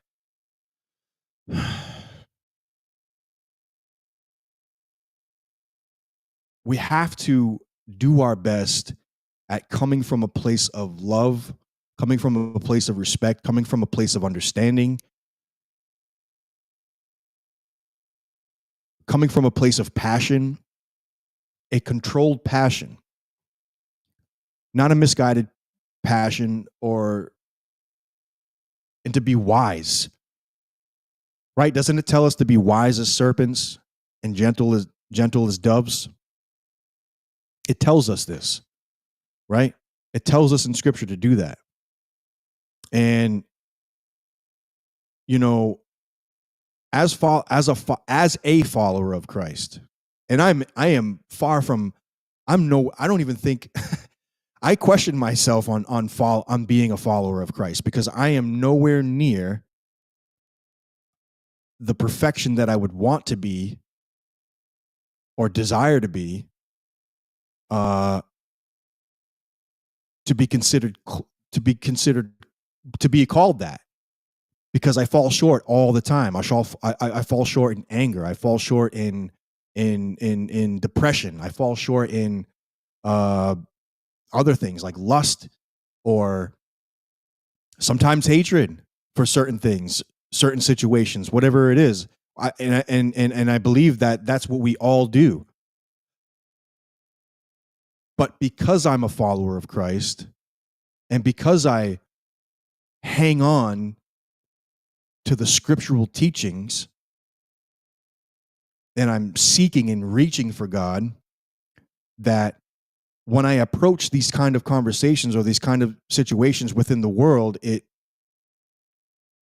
I have to approach it with a position of peace and a position of love, from a position of peace and a position of love. Because if I'm approaching these things, if I'm approaching it with emotion and hatred, and going off of assumptions, and going off of not having the full story or the full spectrum of whatever the information is, then I'm going to lose myself in the translation of it, and I'm just going to be part of the wave of the algorithm that's supposed to that the system wants me to think in a certain form or way. I want to think in my own form of way, and the only way that I'm able to do that is to keep my eyes and my heart onto God.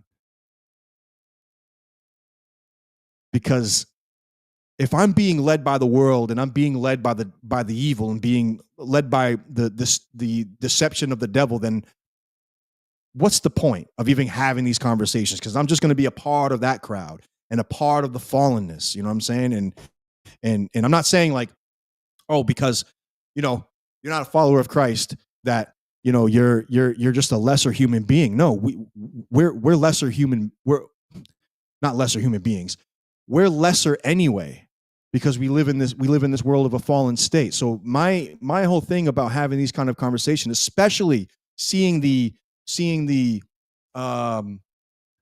just regular people just celebrating that a man was assassinated for everybody to see. Now, some people are out there and it's like, well, this is just all part of the big psyop. This has everyone captured. To a degree, it is a psyop. Absolutely, 100% it's a psyop. It's a program psyop, right? But think about it. This man had a reach. And he didn't play along with the system. Yeah, at first there's some questionable things. There's some questionable things with Israel. There's some questionable things with some organization that he was a part of.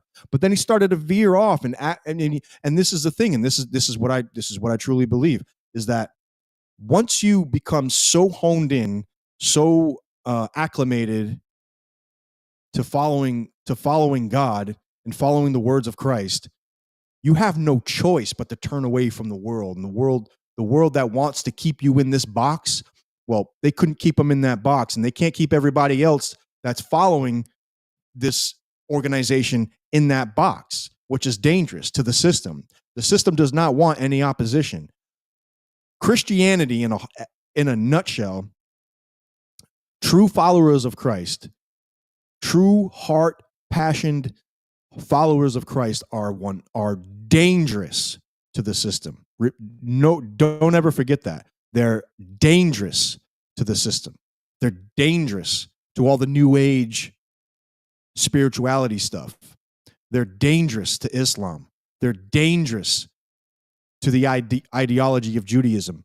And I don't say dangerous in the sense that it's violence or it is discriminatory or segregatory or segregative. It is dangerous because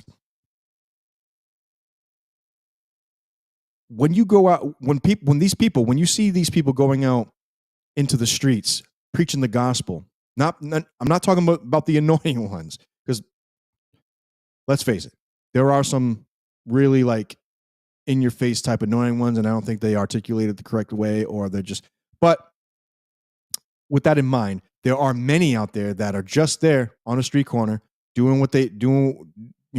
First of all, it's freedom. It's First Amendment, freedom of speech, right to assembly, right to protest, right to religion. Christianity is the only persecuted religion or persecuted people of a faith that the world dismisses. It's the only one. If you go after, say, if you were to go after someone that's preaching Islam or preaching Judaism or Hinduism or any of the isms, you would be immediately deemed as someone who's like xenophobic or racist or whatever. Immediately. But if you can go after priests, you can go after Christians, you can go after followers of Christ, you can go after street preachers, you can go after disciples. You can have news outlets ignoring the death and massacring of the Congolese, the Sudanese people, of West Africans that are true followers of Christ being massacred, and completely and news outlets pretty much completely ignore it, right? In Syria, in Egypt, in Iran, even in Israel, ladies and gentlemen, and I hate to say it, I know that is the Holy Land, and that is where our Savior had come from. But let's not be naive that the Israeli government, and a portion of its religious apparatus is corrupted. And I'm not saying that as the entirety of the people. It's not anti-Semitic to say that. Stop being afraid to say and call out what it is. Even the Vatican, okay? The Vatican is supposedly the beholder of Catholicism, Christianity, right? Listen, the Vatican has nothing to do with true Christianity at all. If you look at if you look at how their building's constructed, you have all of these weird demonic things that are around it. I could do a whole episode about that, and I'm going to do that, because listen, the forefront of why I've wanted to do podcasting is to segue my music, segue a lot of my other business ventures. True Norseman Crafts on Facebook and Instagram. Check it out, everybody. But at the same time is that it's been a compelling thing on my heart where I'll tell this story. I don't know if I've told this story on here at all, but I'll tell it again if I'll tell it a million times if I have to. There was a few years ago, I was doing some prayer work on myself, and I've always looked at the world, and I've always looked at the political stuff and all of the secret societies and the occults, and I would also look at all of the wars and all of the trafficking and all of the senseless murders that plague our world. And I would pray on this, right? I would pray that I wanted to make my voice louder in some way, because I would always type up posts, usually on Facebook, share it, and just kind of share my thoughts in words, you know what I'm saying, for people to read. But sometimes reading something isn't enough. Sometimes you don't get the full perspective on where someone's actually coming from when they're talking, and where they really mean it, where they really mean from, or what they really mean, rather. I'm at a loss of words. It's been a long day today. Long work day. But I prayed on this. I was like, God, I want a podium. And it wasn't like a prayer like to make it all about me, but I was like, God, utilize me. This is what I said. I said, God, utilize me as your conduit. Utilize me as your voice. Utilize me as utilize me as your purpose, as the purpose that you designed me for. Utilize me. You've already gave me talents to make music. You already gave me talents to write. You already gave me talents to demonstrate intellectual exchanges. And you give, and he has given me these gifts, and I don't want to squander them.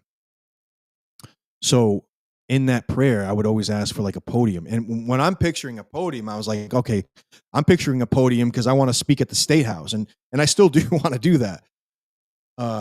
But that's the envision of the prayer that I was in. This was only, I don't always pray for things for me to just have, but it was at this time I was in a moment of feeling to do something, right? To do something more that I could be doing with the gifts and talents that I possess, that I'm blessed with.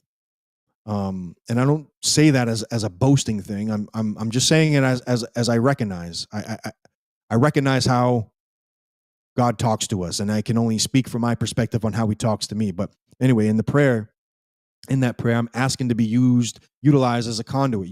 Utilize me, and saying, I want a podium to speak from, so I can try and speak to these people and my thoughts and whatever. I'm just thinking, like, maybe at the time I was fantasizing about being able to speak to large crowds of some sort, not for a popularity aspect, but because I desire peace. I desire it. I desire peace in my heart, but I also desire peace in this world, and I also desire love in this world, love in my heart. And the only way that I could see on maybe being helpful towards that is, how do I express God's love to people who may not know, who may be seeking and maybe have ears to hear and listen, right? So that's what I was praying for. And about a year or two after that, I ended up getting in podcasting. And I hadn't realized it. And at first, when I first started the show, it was actually at an office space in Central Falls.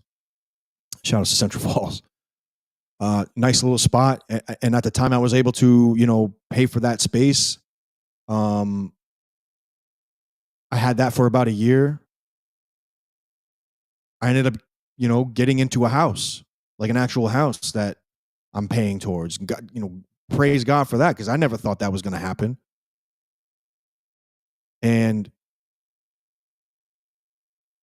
still having a podcast in order to do this, to have this actual dialogue, especially having dialogue with someone that I may not even fully agree with. But it's not even the fact that I would want to have people in a gotcha moment, right?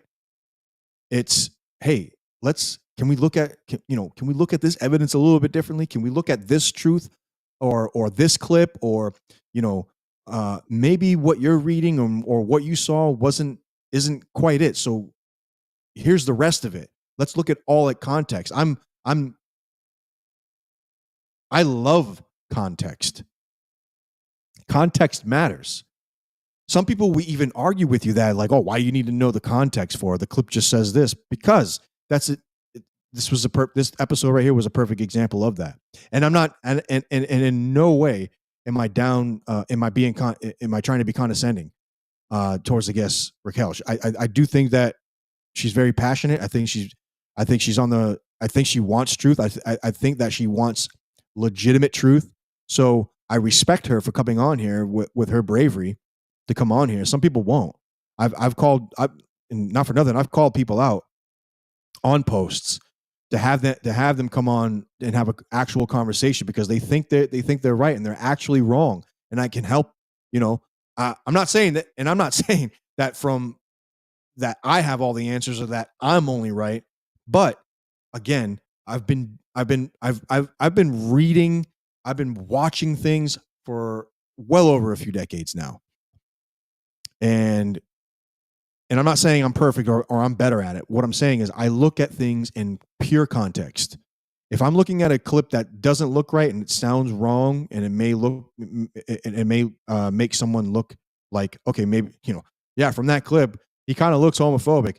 From that clip, he sounds kind of racist. From that clip, he sounds like a womanizer or a misogynist. Yeah, I could see from 30-second clips that don't have context. Yeah, that's probably what everyone's opinion is going to be. And then you take that clip, look at it in full context, and it's like, oh, that's what he meant.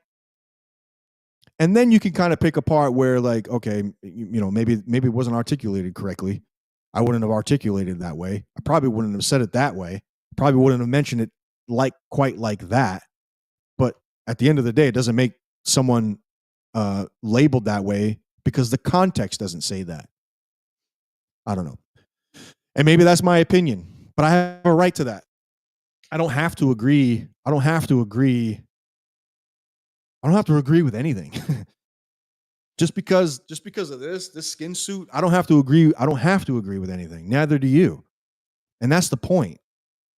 Not agreeing and not agreeing doesn't mean that you're hateful of the person or group or whatever organization. And Christine, I know you've been, a lot of y'all been putting in comments, and I apologize. I know I've been kind of going on a rant here, but Alice, sweetheart, thank you for coming on. It's been a long time since I've seen you online. Alice, Christine, you always tune in. I appreciate it. I love it so much. And Auntie Kathy, thank you for tuning in. Also, Jesse, I see you, brother. I see the emails too. I've been trying to keep up with with some of those shows that I got to continue that one show. It's like 8 hours long or something like that, 6 hours long. John, if you're available right now, I can actually have you tap in. If you want to tap in, I can send you the link. I can send you the invite. But you're right. We all are human. And Christine, you said you're a true vessel, redeemed by a king, saved to speak for the Lord in boldness and truth. I try to, and I appreciate you for saying that. I try to. I just want to, like I said, I desire true peace. And I can see that that's not quite achievable in the fullness of this world. I mean, obviously, look at it. I mean, it's a fallen state. We're in a fallen state.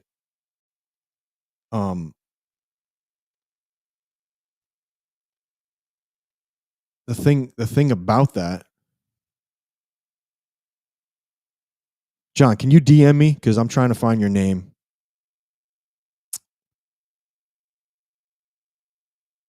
I don't know if it's I know I had you on here. Still the same one, right? So, and I do. I mean, I and that's the thing that I was having a conversation with the wife, is that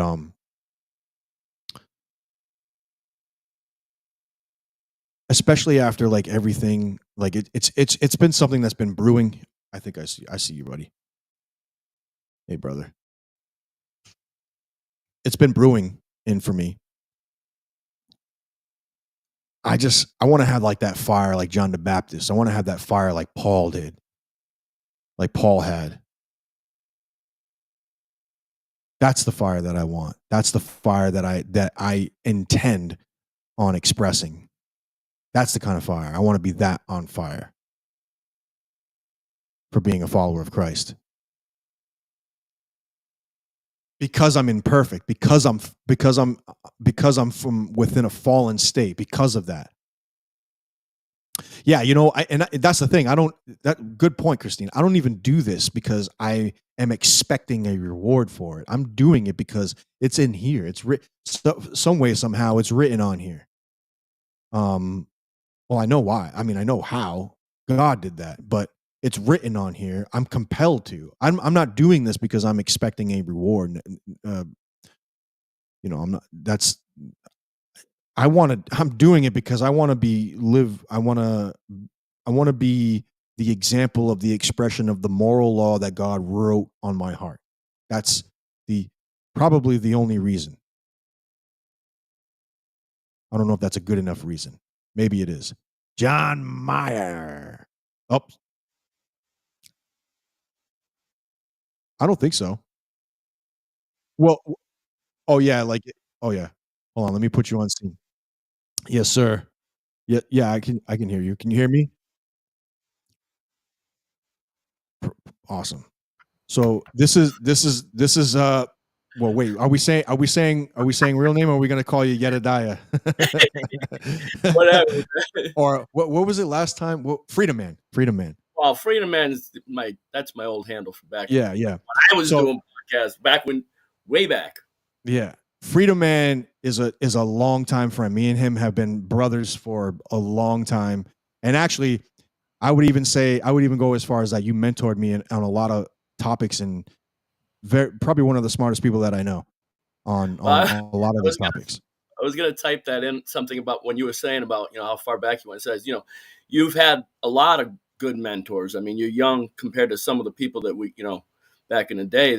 I'm getting old now, but I mean, I learned a lot from a lot of people before me. We have to pass it down. It's like, if we stop talking, we lose. We lose, yeah. And I think, and that event, I don't know. Like, I want to know. I'd like to know where you stand with that and what you think about that. But that event shows us that if we don't continue having these conversations, that's exactly what's going to keep happening. It's going to become worse. You mean the event with Charlie Kirk? Yeah. Man, that was.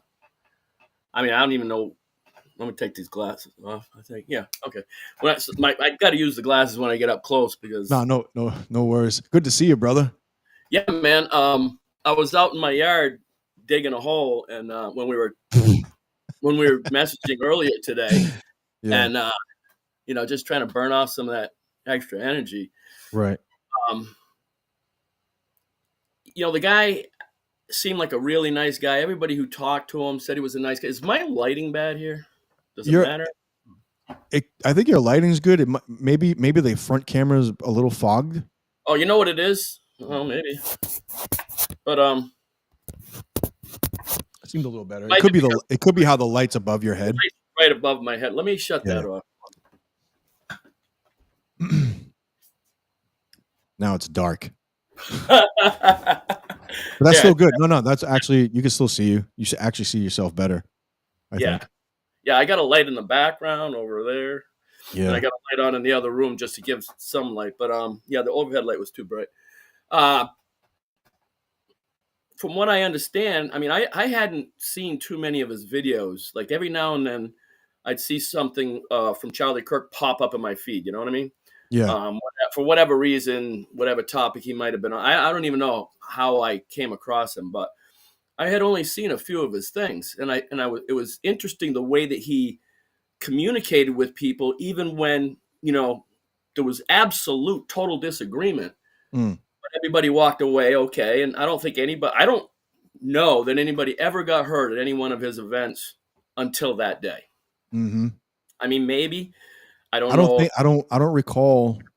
I know that there were a couple incidences where people would get angry at the mic and all that stuff, and there would be a little bit of a shouting match from whoever the guest was. But I mean, that's kind of okay. You can shout when people get excited or when people get angry. They, voice tends to come up, and like I had an event just happened to me the other day where I was at the registry of motor vehicles, and I know everybody's had that experience before.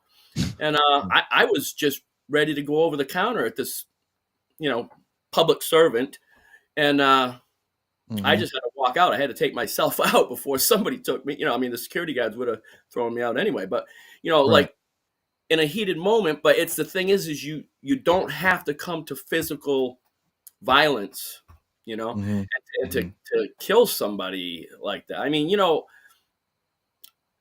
I'm a hunter. I grew up in a family where we always went hunting, and I've always had guns since I was a little kid. Mm-hmm. And so, may sound bad. I hope this doesn't hurt your ratings or anything, but I killed animals to eat, like we all have to do, unless you're a vegetarian, I suppose. But no, I like steak, burgers. The reality of that, though, sandwiches. The last time I shot a deer, I literally closed my eyes and prayed, God, if you want me to have this food, make my bullet hit its mark. And then I opened my eyes, and there's a deer there, so I'm like, yay! It was great. But I mean, I would never even think about doing that to someone, like at a public speaking event. Right. I mean, even, I'm a former Marine, so, while I was in the Marine Corps, I was training to go kill the enemy. And that I don't think that would have bothered me. It might have bothered me somewhat, but when the bullets are coming at me, I'm going to, it's like you take them out before they take. Right. I mean, that's what war is. That's unfortunate that we still have that in the world. But to actually think I'm going to get up on the roof of a building with a firearm and shoot someone who's speaking in a public forum peacefully. And I honestly want to believe anyways that Charlie Kirk was trying to spread a message of love. I agree with that. That's what his intention was. Absolutely. I don't think that he was out there hating on people. I think he was trying to help people to understand, that it's okay to have a difference of opinion, and it's okay to express your opinions, and it's okay to disagree on things. Like man, if I went around killing everybody that I disagreed with, I'd be probably the only one standing after a while, Right. Yeah. I mean, so nah. It's I'll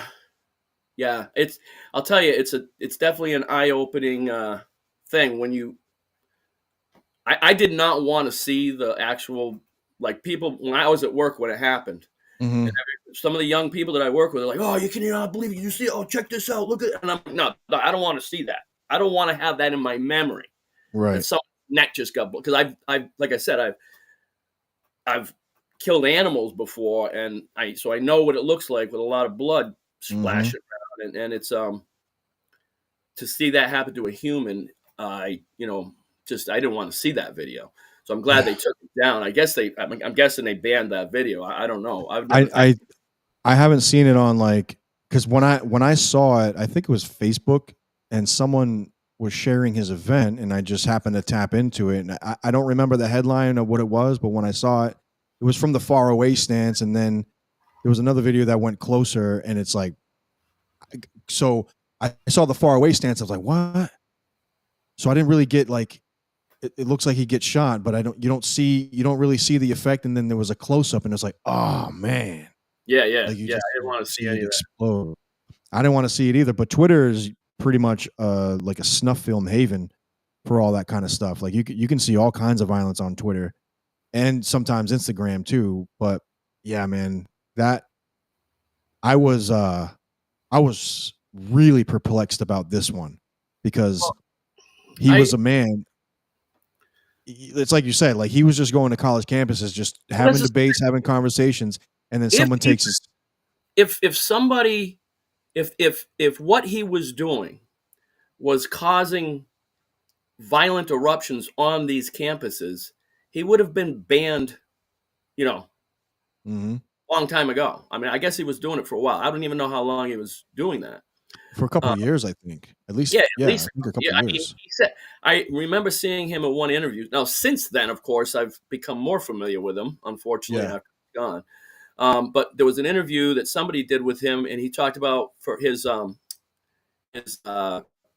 nonprofit there that he said for the first 5 years, he didn't even take any salary from it. Yeah, TP USA, Turning Point USA is what it is. Right. So if he didn't take a salary for 5 years, that means he's been out there doing this for at least 5 years. Mm-hmm. I mean, I'm guessing. Like I said, I don't know, but yeah, Christine says 2012. I think that sounds about right. 2012, I think, is about right. Now that's a long time. That's if you think about it, we probably had just met around that time. Yeah, the world was changing back then. I think a lot of it, and I don't really want to like bring up any names or anything, but like I remember when Ron Paul was running for president that year, right? 2012. Yeah. The Ron Paul revolution, right? Yeah, a lot of movement in like the freedom movements, and a lot of people kind of got active in different ways. But I don't think anybody was was intending to cause violence or spread hatred or no, I don't think there wasn't any of that. And the thing I remember too is that there was no rioting. Like if anything, there were peace and love vigils afterwards. People singing songs of praise. Like I saw one group of people singing "Amazing Grace," which is one of my old-time favorite church songs. And it's very moving. I mean, I literally have had tears come to my eyes just like thinking, how is it that in this world that we live in, with all the communication devices, and like we've had conversations many times about technology. I don't think the technology is always such a beneficial thing for people because it takes us away from nature and God, Yeah. But with all the communication devices and technology that we have, that we still have to have people thinking that it's just okay to go killing. It's last night I had to go back and watch episode 40 again because I started thinking about the last time I was on there with you. Oh, It was the last time I believe so. Yeah. Yep. With who was the guy there? Was it Technocratic Don or was it your buddy there that with the guitar? I can't. I'm trying to remember his name. No, the character that I was that night. Oh, the character, right? What were you again? Man, there was some part I was just we were laughing our asses off. But I was trying to keep a straight face. Yeah, I know. But towards the end, remember we took a pee break. Yes. And then we came back. There was like a 20-minute segment at the very end of it, and it got real serious. And I remember feeling, and it was so crazy that none of that was rehearsed, by the way. I mean, yeah, I know. Yeah, I had some ideas in my head about what I want to like. All right, I'm going to go on with True for a couple hours. I got to have some ideas. What are we going to talk about, right? But most of that was so completely just natural conversation. And a lot of good stuff came out in that episode. And I mean, I've watched some of your other episodes. You got some really good people on. I'm Thank you. A little disappointed that I didn't get on earlier tonight because I guess I missed the guest that you were telling me about. Yeah. So yeah, I mean, we were talking. at first we were talking about the Epstein files and Trump and possibly him being complicit or on. Actually, I'm kind of leaning on where like he's on it and there's just a bigger conspiracy behind it. I mean, that's just, it's all weird. And how Kash Patel responds at congressional hearing, and they have a list and then they didn't have a list and now they have a list, but only Epstein's on that list, nobody else is. And it's there's something going on. And I think we've had conversations about this in the past before. Like when we see presidents in power, it's almost all the time there's something there. When we say deep state, it's the machine that's running behind it, that's operating behind it. The president is just the apparatus of it, or the administration is just the apparatus of it. So there's a lot of billionaire hands, or I wouldn't say a lot. There's definitely a minority group of billionaires that are involved, that are, connected to ancient lineage, that are fueling this new world order, and that we've been inching closer and closer. So I think, in my opinion, is that this whole Epstein thing is probably one of the biggest conspiracies, and also it's a huge blackmail event where it's being used against high profile politicians, high profile lawmakers, high profile bankers, and all the way down, all the way to scientists, all the way to the technological world, and it's being used in order for the agenda to take place, so that they fall in line. Have you heard of a thing called? Yeah, I'm sure you have. I'm sure we've even talked about it, but I don't know if people listening are familiar with a term called technocracy. Yes. Well, the technocracy thing has been around for, I'm going to say, maybe like at least 100 years. Mm-hmm. And it's like it's a huge conspiracy, and it affects so many aspects of our life every day that we just, for generations, we've lost. Like, you can't see, how they say, like, you can't see the forest for the trees. Yeah. Like, we don't even know. It's almost impossible for us to actually know how much we're being affected by that new world order. I don't even know what you call it. A movement, but it's not a reset. Transhumanism. Yeah. Transhumanism, we talked about a lot on my show. I don't know, 10 years ago. It was a topic that was kind of sort of new back then, and everybody just kind of takes it for granted now. But all that stuff has been going on for so long and for so many generations that, like, the people who probably weren't completely, like, I don't know, brainwashed into it the way we are. We don't even know how brainwashed we are. You know what I'm saying? Like, we literally do things on a daily basis, say things, act differently for so long that we don't even know we're doing it. Like, hatred has become almost normal. It's just like people hate on shit all the time. I mean, and it used to be, well, how many thousands of years do you want to go back? But I think that human relationships used to be much kinder than they are now. Although you can trace war all the way back to, Cain and Abel. Yeah, but it does show up in certain parts of history. But to go off of what you're saying, yeah, I do think there was a part of history where people were more connected to each other, more inclined to be polite, or more inclined to be more intellectual rather than just.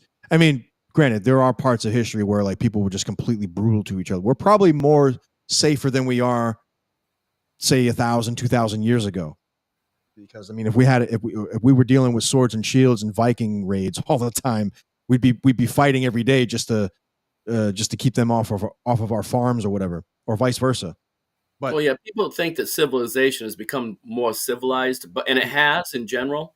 Yeah. The general population is Right. much more civilized probably than like what you were saying back in when you would just get, your whole town would get raided and all your houses would get burned and all the women would get raped and the men would all get killed and that would be it. They'd move on to another village. Mm-hmm. And Right. so, yeah, I mean, I think the world has somewhat become more civilized, but the amount of hatred that's in the world right now is just, and people are hating on things and people and all the time on a daily basis. Like it's Mhm. like almost impossible to go through the day. And I test myself, like I try, and I have to repent like over and over and over throughout the day. You probably know Mhm. what I hope you know what I'm talking about. Oh, yeah. Yeah, I do. It's not just me, but I mean, like I get you get angry at the stupidest little things, and then you have to stop yourself and say, all right, calm down, take a breath. Mhm. I don't want to be hateful, and I don't want to act out. Like I said, when I was at the register, the registry of motor vehicles the other day, I just about wanted to snap out, and I just had to remove myself from the environment like quickly. And then get in my car and drive, and I'm driving, and I'm still like, Yeah, fuming, yeah. just like almost like you want to kill somebody because it's like, why are you so ignorant? I mean, Right. and it's a long story, but Yeah, I mean, ignorance definitely in my opinion, has definitely increased way more.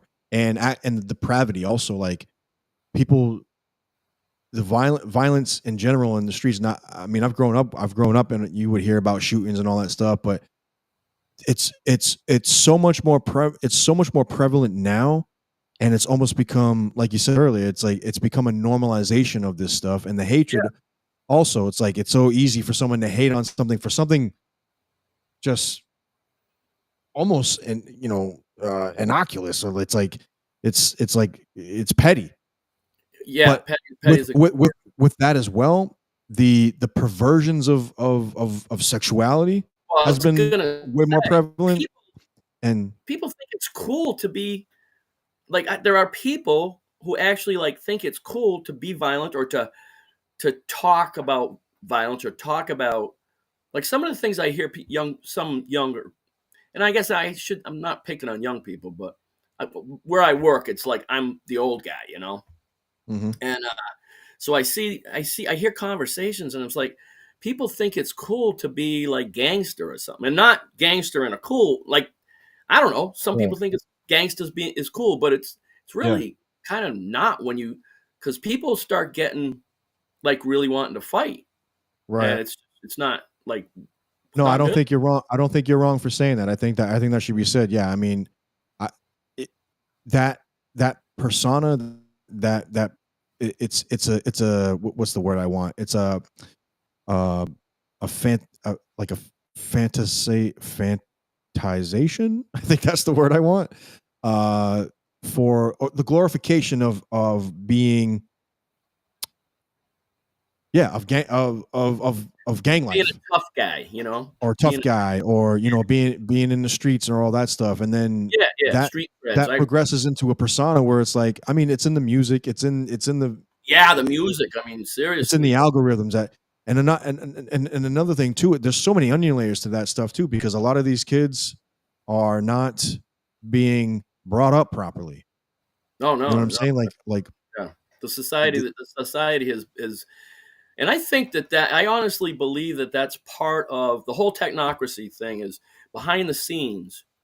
Well, you can just see it. I mean, in the history of our country, that the way that the economy has caused, like both mom and dad now have to go to work. Mm, So yeah. you don't have that nurturing, loving mom there to kind of, give you a backhander when lipped off. Like when I was a kid, you didn't swear.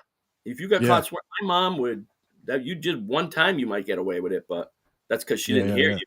The next time you got a backhand across the face and you didn't do that again, not in front of your mom anyway. But Right. people think that freedom of speech is one thing, but when you constantly are like just rude and saying Yeah. bad things, bad words all the time. Little children, I mean, I don't think it's funny. There was this kid, I was at a store, like a convenience store down in, I think it was in Cranston.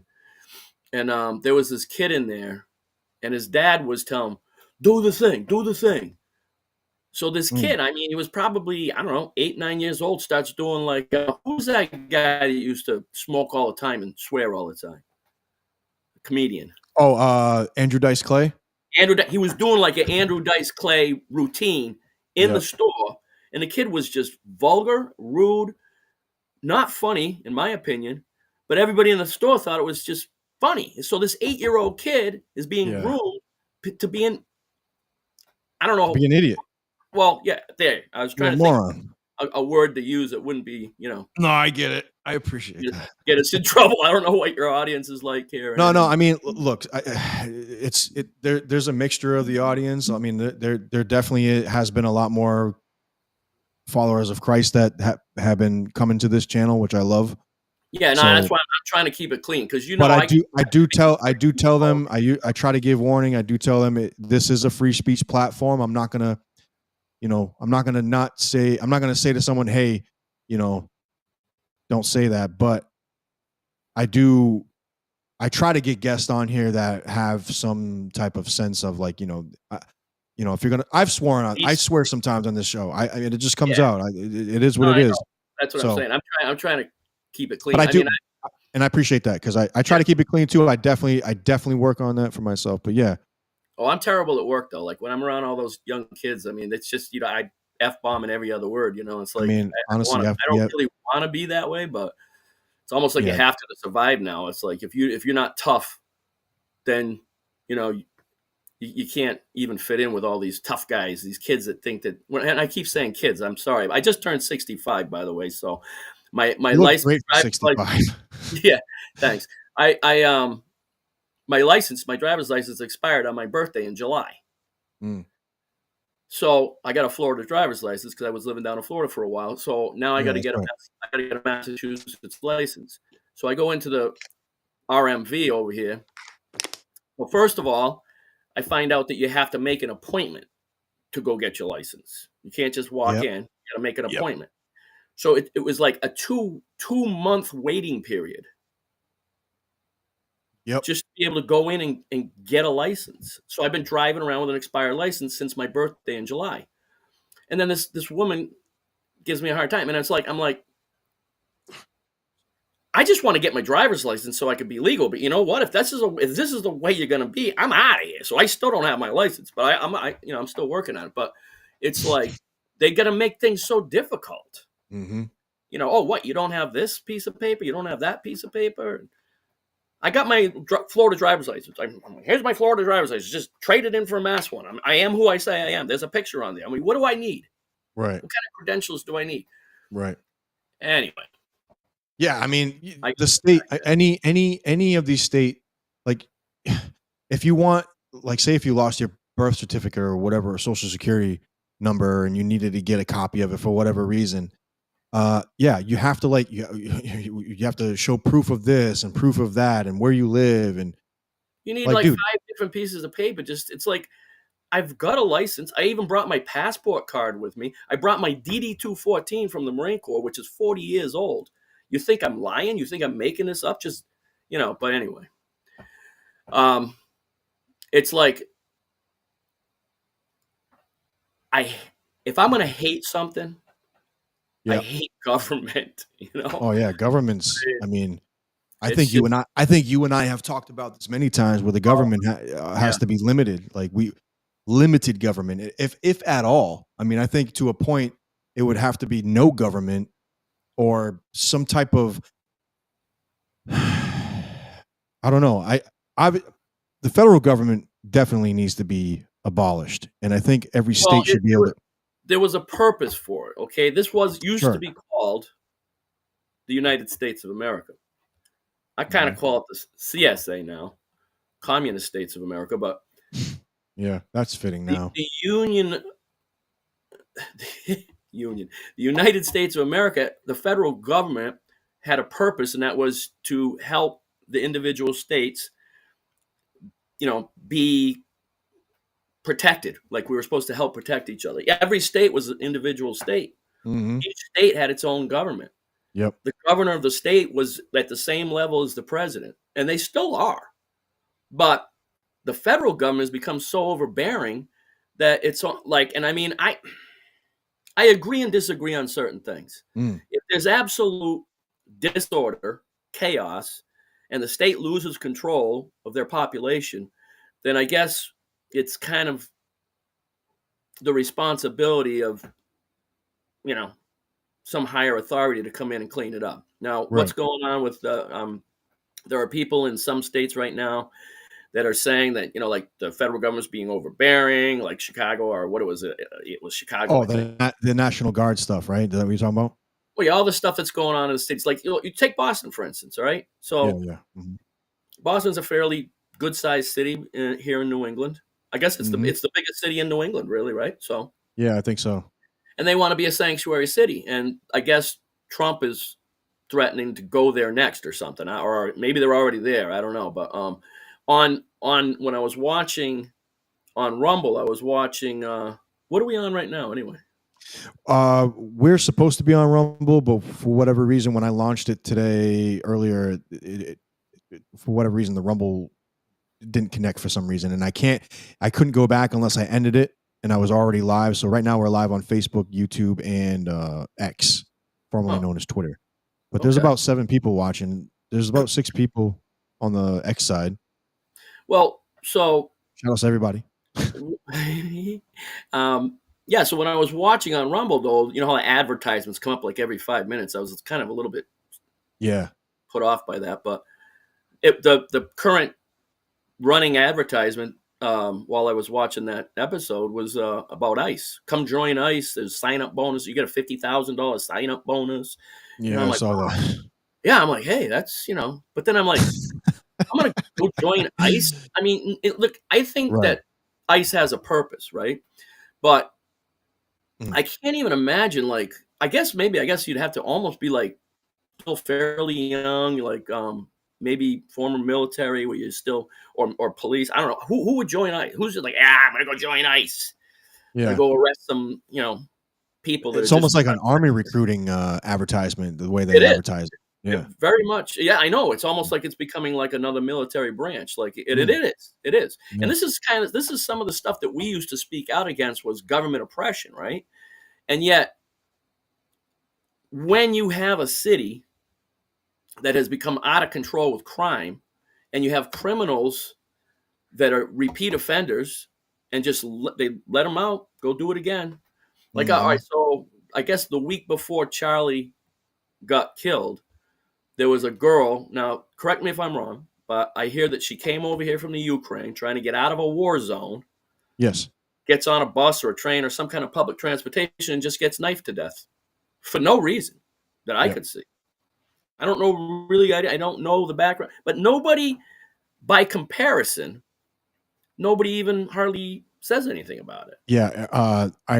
Irina, IRYNA, Arena Zarutska. Yeah, fatally stabbed on a light rail train in Charlotte, North Carolina, August 22nd, 2025. Yeah, about a week before Charlie Kirk was assassinated. It was an unprovoked attack by a suspect identified as DeCarlos Brown, who had already 14 counts of. That's what I'm getting at. Priors. Yeah, the guy's free to just go stabbing a girl, an innocent girl who was minding her own business, from what I could see. I mean, I didn't see the actual stabbing event. I did. I think she was coming home from work or something like that. Yeah, that's what the story was. Working at, I don't know, Papa Gino's or something. I don't know, some pizza place or something. And she's sitting there. The only thing I saw really was like a picture. It was a still picture. Yeah. And she's sitting there with her cell phone in front of her face, like on the train, minding her own business. And this guy just comes over the chair and starts stabbing her. Mm-hmm. I mean, totally unprovoked. I don't even understand what kind of hatred, what sort of evil is inside of a person to be able to do that. Mm-hmm. But then you find out that he's 14-time, I don't know, is it 14 times in jail, 14 criminal? I think a lot of them, I could pull it. I think a lot of them was like robbery, like assaults. What would be going through your mind that you're sitting on a train, you see someone sitting in front of you, and it's just like, I think I'm going to kill this person. What? I mean, people are like, well, guy was mentally ill. Yeah, well, sure, I guess you have to be somewhat You have to be qualified mentally ill to be doing something like that. I mean, just it was literally random. Yeah, Like she didn't even talk. Like she didn't look at him or talk to him. They didn't exchange any kind of words. Nothing. Yeah, that's I'm like, And so what did he feel like? Oh, she's snubbing me because she yeah, didn't say I hi or mean, I don't something. know. It's So I whatever guess I'm gonna kill voices. Yeah, her. I don't know. it's yeah. I mean, But I mean, and Charlotte, and and that's and that's not the first. That's not the first one. There's so many other cases that are oh, similar to that. You know what I on mean? and And on and on and on. And it happens every day, and you hardly ever hear about it. But mhm. have you ever been to Charlotte? North North. Carolina, I think so. Yeah. I have It's a beautiful many little. years ago. It's a beautiful little city. Well, I was Mhm. there. Actually, here's the funny thing. I went to Charlotte to see Donald Trump way before he ever was running for president. Oh He was wow. doing so. I was involved with a communications thing. It was the video phone. Did you ever see the video phone thing? I don't know. I'm not So sure. there was a time. I'm going back 10 years probably, when there was you could get this video phone. It was a regular phone in your home, voice over IP. When voice over IP was Oh kind yeah, of yeah. I've seen it. Yeah. I've never had one though. I think those were like so well, expensive back then. it was, and I mean, but I got into it because I was into technology. I've always Mhm. been in technology, so I was like, "That's pretty cool." So I kind of got into it, and he was doing a seminar Mm, in Charlotte, and he filled a coliseum, nice. and so many people came to that event that they had to get a second venue um, as an overflow. It's an When overflow. I got Wow. there, I ended up being in the overflow. But Mm, then I actually but it was Donald Trump up on the stage being like a mhm. motivational speaker because that was back when he was still had that show, the Apprentice. Yep.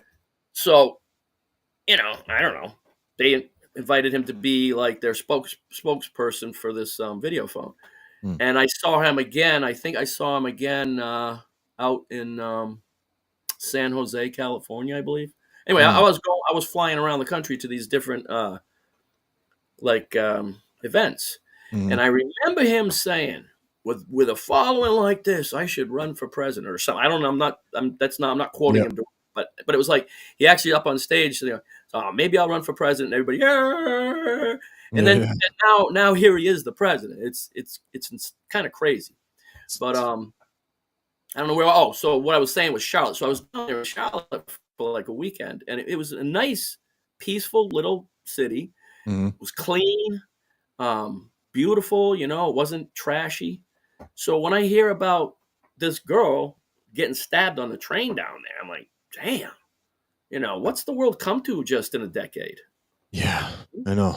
I mean, really, literally, it's in the past 10 years. It seems like everything has just gotten more and more psychotic. I Yeah. remember saying that our society in general has a psychosis. There's people are Mm, becoming more and more mentally deranged, and yep. not just individuals, but I mean the society as a whole is becoming deranged. So I guess what I'm trying to get around to is Charlie Kirk was trying to reverse that Mm, his own way. He was trying to help educate young people because, like, if the young people don't get educated and grow up to be good, decent people, then our society degrades to absolute chaos. yeah. It devolves into I mean, into chaos, into Yeah, complete chaos. You know what I'm saying? And right. I mean, you'll what just we're be seeing. killing and killing and killing, and then I Yeah. I think mean, back. What was it like in 1860? What could it possibly have been like in 1860 for men? Some of them put gray uniforms on, some of them put blue uniforms on, but they all took their rifles and they went out into a field and just stood there and started shooting at each other. What does it take to get there again? What is it going to take to get there again? Or are we going to look back on history and say, well, maybe we don't want to go that far? Well, I think we're seeing it. I think this is where it begins. It's like it's going to be tit for tat.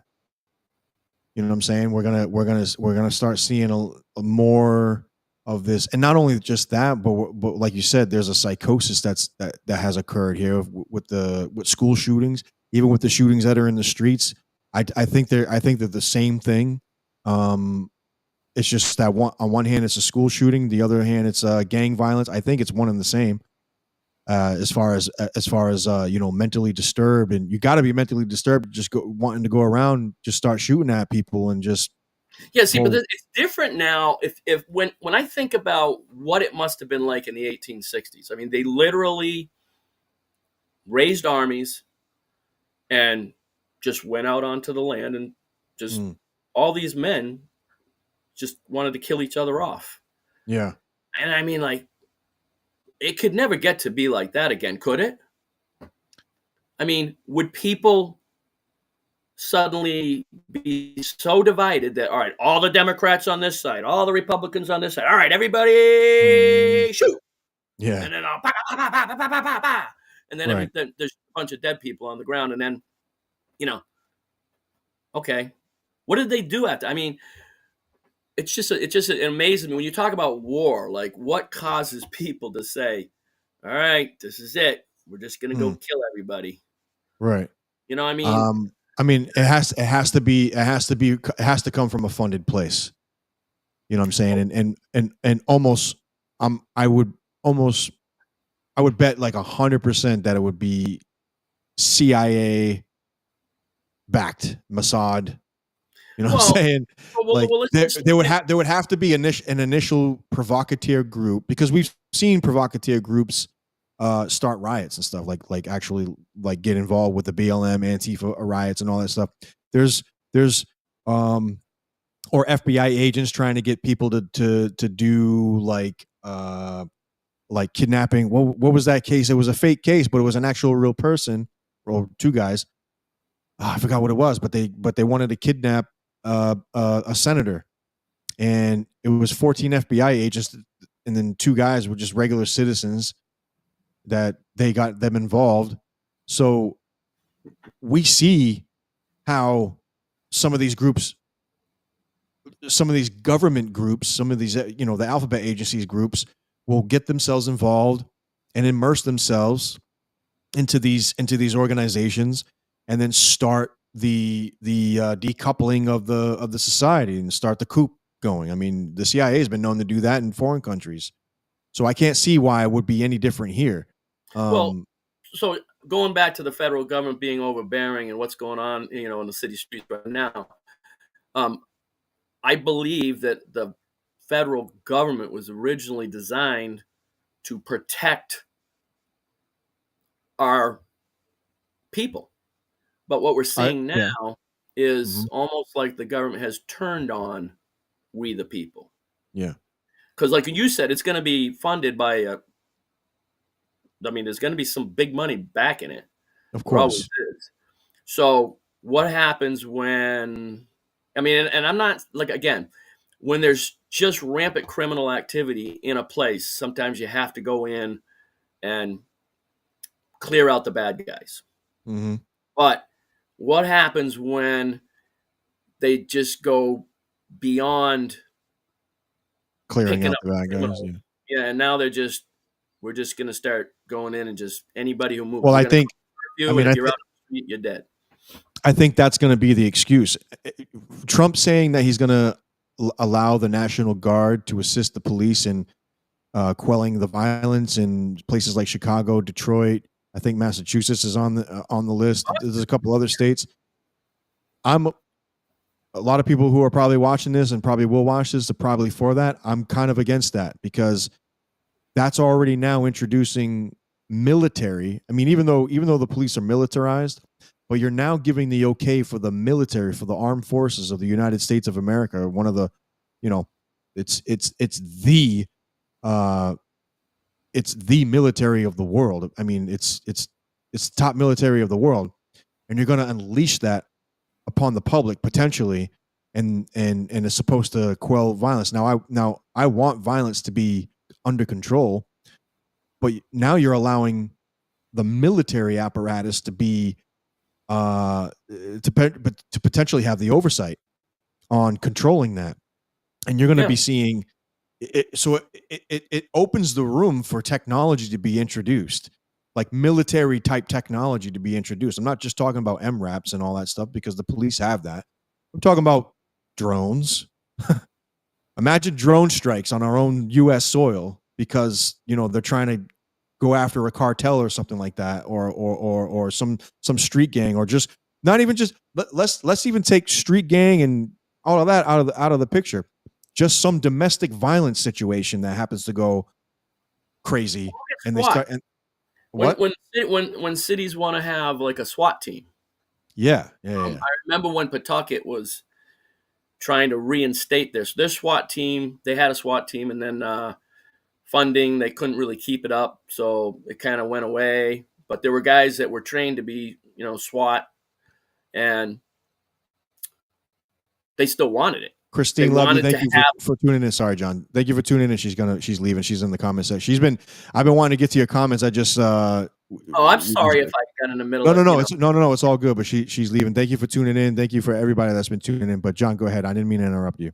Well, no. I mean, if there's something we need to see of hers, I have to put my glasses on to be able to read. She was commenting a lot on the Ukrainian girl that was, but she also said something here that. I don't know if we were talking about it, but I guess it sparked a thought in her mind. It was the stem cells. My son was showing me a video on TikTok about this, and I could hear the video. Look into this. Sounds crazy. But the video started off while everyone's arguing about politics. I think it's in China. They're aging monkeys backwards. You're gonna have to send that to me. Who she's saying was a racist? The guy who stabbed the Ukrainian girl. Apparently from the video, she was from Ukraine, or because she was white, she had blonde hair. Well, according to the video, and you can hear it on the video, after he stabs her, he walks away, and he quotes saying something along the lines, "I got that white bitch." Oh my God! So I mean, I don't know. Yeah, hate crazy times. So you were saying Pawtucket was trying to had a SWAT team, and then they couldn't afford to continue to fund it, so they had to, kind of stop it. But a bunch of the guys who were trained to be SWAT, they were like, "No, we got to get this back. We got all the gear now. Let's use the gear." And I remember being over in Pawtucket one day when I saw the SWAT team going into an apartment complex. Oh, wow. This is just, a regular apartment building, and they're all like, how they are all, Yeah. Their rifles up, and they're going in a single file line behind each other, and they're ducking around the corner, and I'm in my car across the street going, "What the hell is that?" It was a SWAT team, and I'm like, "Really? Do we really have that here in Pawtucket, Rhode Island?" Yep. But anyways, they got defunded, and so they were trying to get it back, and the chief of police says, "Nah, you know what? We don't really need the SWAT team. We got all the equipment. We don't have to have a specialized, super trooper team." Yeah. But there was some of those guys, which were probably former military guys, MPs or whatever, military guys who just, that's what they wanted to do. Mm-hmm. So you get that mentality in people in a police force who want, like, they're coming out of a war. Like, you got to realize that some of these guys were in war zones where they, you literally were fighting for your life, but you were going to kill the enemy. Yep. Now you go into a city like Pawtucket, let's say, or Boston, or Providence, or Detroit, whatever, Chicago. The same mentality, yeah. You're going to have cops, especially now once they start putting National Guard in with them. They're just going to be like shooting and ask questions later. Yeah, and that's not how a law-abiding nation is supposed to function. I agree. But I understand we have gangs coming from foreign countries. Mm-hmm. And it is legitimate that we actually do have gangs coming from foreign countries who are doing really bad crimes and getting away with it over and over and over again. Yeah, that's Like, the other thing. where do you draw the line? Like, okay, 14 times this guy has been in trouble with the law, and he's free to just walk around stabbing people just because their skin. I mean, and it's like I've just never really been like racist. Like I don't like skin color has never been a thing for me, really. Um, doesn't matter what color your skin is. If you're a bad person, you're a bad person. The way I was raised, I remember that song, Jesus loves all the little children of the world. However it goes, red and yellow, black and white. You remember hearing that song like in Bible school, or what do they call it? I know what you're talking about. Yeah, it was like on a PBS. We used to sing that at the church. All the little kids that was one of our, when you're a little kid at church, Sunday school, that's what we called it, Sunday school. All the kids would sing. So, you're not going to be singing Amazing Grace. You're going to be going, Jesus loves the little children. Oh, yeah. I know what you're talking about. Yeah. Red and yellow, black and white. They are, I don't know, they are equal in his sight or something like that. I don't remember. It was I'm talking, this is now 60 years ago, but. Right. What made me go on to that topic? Man, sometimes I drift. Well, you were talking about race, like why, like it being. Right. That's it right there. That's it. All the different colors, red and yellow, black and white, all the different colors of children. We're all God's children. We're all supposed to love one another. It doesn't matter what color your skin is. That's the way I was raised. In the church that I went to, there was no racism. I mean, there was racism in the world, though. I mean, there was segregation in the world. When I was a kid, they had, look, when I was out in Detroit, I was out in Detroit for a while when I was in second grade. There was a black school and a white school. There was a black school bus with all the black kids on it, and there was a white school bus with all the white kids on it. I was a walker. I lived less than a mile from the school, so I had to walk to school. So I saw the buses going by. I saw a bus full of black kids, and it would go up to the corner and take a left. So a bus full of white kids went up to the corner, took a right. And when I got to the corner, I took a right because I was white. Now, I'm not saying that left, right had anything to do with it, but it's just that's the way the street happened to be laid out in the neighborhood where I was. So I saw segregation in the 60s. Yeah. I grew up in the 1960s when that was still a real thing. And then, like Martin Luther King, what's going on in the world today? It's like, are we going back in time? Are we going back to where that's how it's going to be now? Right. Do we have to separate people by color? That's ridiculous. Right. So I don't know. I didn't realize that guy had said something that hateful after he stabbed that girl. I didn't focus on that so much because, like a week later, Charlie Kirk happens and it's like, oh, wow. I mean, everybody was focused. Everybody's still focused on that. You know what I mean? And it's just, and I hear people say, oh, Charlie Kirk was racist. And I'm like, really?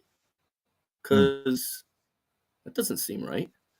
He's a homophobic. Well, I mean, what I guess some of what I wanted to say. All right. So when we were texting earlier today, I was like, well, if I did manage to get on there, I didn't expect to be on here tonight. I just, all of a sudden I was like, wow, it's 8:00. I wonder if True's doing his thing, And what did you start at 7? I started at 6:30. I didn't know. I actually went on longer than I thought I was going to go on because she had, towards the end, she had like some video. The guest that I had on, Raq Baker, she had some difficulty with the video. And I was like, well, we pretty much wrapped up a lot of what we were talking about. So, she went on and I said, thank you for coming on and all that stuff. And then I just continued talking. And that's, I think, probably right around you caught the tail end of it. And then I said, if you wanted to jump in, jump in. But I really want to do like a episode with you and me, because it's been a long time coming. I know it's been a while, but the thing that I'm into right now, actually, how you and I met. Yeah. Back, I don't know what it is. It had to be like 2010, 2011. 15 years ago, anyway. I'd say close to 15 years, right? Yeah, I would say. All right, so were you ever in the Union States or the nation states thing? Is that how we met? Yeah, you were actually telling me. This is when I met you, Joa. I think I was meeting Wolf at the time, and also Ray Two Yeah, Hawk. because we were doing the stuff with the Native American Yes. Yep. thing over there at the community center in At the Providence. community center on Camp Street in Is that where Providence. we Yep. originally met? Because I know Yep. I know we talk about this periodically, and I always Yep. have to keep reminding myself, how did I meet that guy? Yeah, that's where we met. That's actually where we officially met. So back then, we were trying to get people to understand how the government has warped beyond, what it was originally. When I say the government, I'm talking about the federal government. Yeah. Because there's always been the state governments in the colonies. Each colony, before the United States of America became the United States of America, they were just separate colonies of people. Yep. And, they had their own governments. And then at some point, well, I guess it would be in the Revolutionary War, 1776, they had to band together in order to fight off the British. Mm-hmm. And it was about that time that things started to get a little bit out of control with the oversight of the federal government. Eventually, when it first started out, they were all colonies, and they were just like, okay, we're going to help protect each other. And they kind of had a pact, the Declaration of Independence. It goes back before that too. But I mean, we're under the Articles of Confederation. Okay, here's my point. Under the Articles of Confederation, each of the individual states maintained their sovereignty as individual states on an equal, I don't know what the word is I'm looking for. They were equal to Great Britain. In other words, Great Britain was a state, Rhode Island was a state, Connecticut was a state, New York was a state, New Hampshire was a state, Massachusetts was a state, Virginia. They were all on equal standing, equal footing in the world. I mean, they had equal right to govern themselves. Mm-hmm. But when the King of England decides, wait a minute, I funded your colony. I'm the one who started that plantation, whatever. Right. And it was a plantation of people. The thing where they dropped the plantation off of Rhode Island, because of they thought it was racist. It was a plant. The king planted people here. Mm-hmm. It was a plantation of people. It wasn't a plantation. It wasn't a cotton plantation. It wasn't people picking cotton up here in Rhode Island. Mm-hmm. But it was considered a plantation because that was just another word for like a colony, or they didn't want to call it a colony because I don't think they wanted to make it sound like they were colonizing, but they were colonizing. They were colonizing this part of the New World. Unfortunately, there's a lot of bad things that happened there because the people who lived there, the natives who lived there, got displaced. There's another whole. I mean, we can go down a rabbit hole with that. It's horrible. Yeah. What I say we, but what the Europeans did back then was just a horrible, horrible thing to the natives who lived here. Yeah. But some of the people who came here in peace. They wanted to coexist with the natives, and they were trying to, learn the languages and learn how to survive in this wilderness. Like my 10th great grandfather was one of them, came over here in 1629. Now, 1629, I think, is about the same year that the King James Version of the Bible was written. Now, I'm not sure now. I don't know if you have one there. Mine is in the other room, but I think 1629 is about when that came out. But the Pilgrims and the colonists who came here back then were probably not using that version of the Bible. Like you mentioned earlier, the Geneva Bible was 1599, I think it was, or something like that. Most of them would have been carrying when they came here. So I mean, I don't want to go too far off topic because I got. Yeah, you know what? What I'd like to do is I want to set up another podcast. We could be here for another 3 hours, and I would still be talking. You know me. No, I know, and I want to set it up to where it's on a day like a Friday, or because I think you said that Fridays are probably the best days for you. So that way I have Thursday and I don't have to get up for work tomorrow, you know. So Thursday is great, Fridays is great. Saturday is the only day I get to spend with my girlfriend because Yep. she works Monday through Friday. I Okay. work Sunday through Wednesday. So the only day we both have off is Saturday. So we try to plan stuff. So tomorrow I'm going to be doing stuff with her. So Saturday's not good. But Thursday's great. Friday's great. You know, like I'm Yeah. here Friday right now. I'm just sitting at home alone, not doing anything. So that's why I wanted to check in with you. And I wanted to touch base with you because I really do want to get together so much more that I want to talk about. Yeah. But I want the message. I want the message not to be a message of hate, but a message of love. Mhm. You know, I mean, when those colonists came here, they were trying to get away from an oppressive king who was trying to force a certain type of religion onto them. And a lot of them just were like, all right, we're getting out of here. You know, and they came to this new world to have freedom. And that's the reason why the First Amendment is so important Mhm. because it talks about speech, talks about the media, and it talks about your faith, Yep. freedom of Freedom of religion, religion. whatever you are free to do whatever you want. And then nobody has a right to say, oh no, you're going to do this because, you know, we have a state religion. See, that's what was happening in England is they basically set up the churches, you know, everybody, if you're going to be in England, you got to go to this Mm. church. You don't go to that church, you go to this church. And there was people there who didn't agree with that. You know what I mean? Mhm. So let's do this, John, because I know. Like I said, again, we could be no, here till midnight. so I want to set this up to where we can come back to this, and because I know there's a lot more, because there's so much more that I know that you want to talk about, and I want to And be the a thing part is, of that. So there's some things that I want to say that I'm Mm. afraid are going to be offensive to some people, especially maybe a lot of your audience is not going to be at the same place that I'm at. And Mhm. I'm not saying that I'm beyond or above anyone, but I've done Yeah. a lot of studying and I have a lot of questions that I can't answer. Mm. So I So ask let's God for help with it, and I think that sometimes it's good when we can bounce, you know, just like Charlie Kirk did, really. Like, well, tell me what you think. You know, what's your idea? How do you Yeah, deal right. with this in your head? You know. Yeah. So yeah, let's get back to it. When can I don't know. You know, I don't next Friday. What you got? You probably already have things scheduled out for Wade. I think next Friday is a good time. Is a good time to do it. Fridays are good for me because I can go long, and I can make, and we can do a podcast. I don't know. I'll leave. You don't have to work tomorrow, right? No. But Saturday's your day off. Yeah, so that's why it's good for me. I don't have to get up early or anything.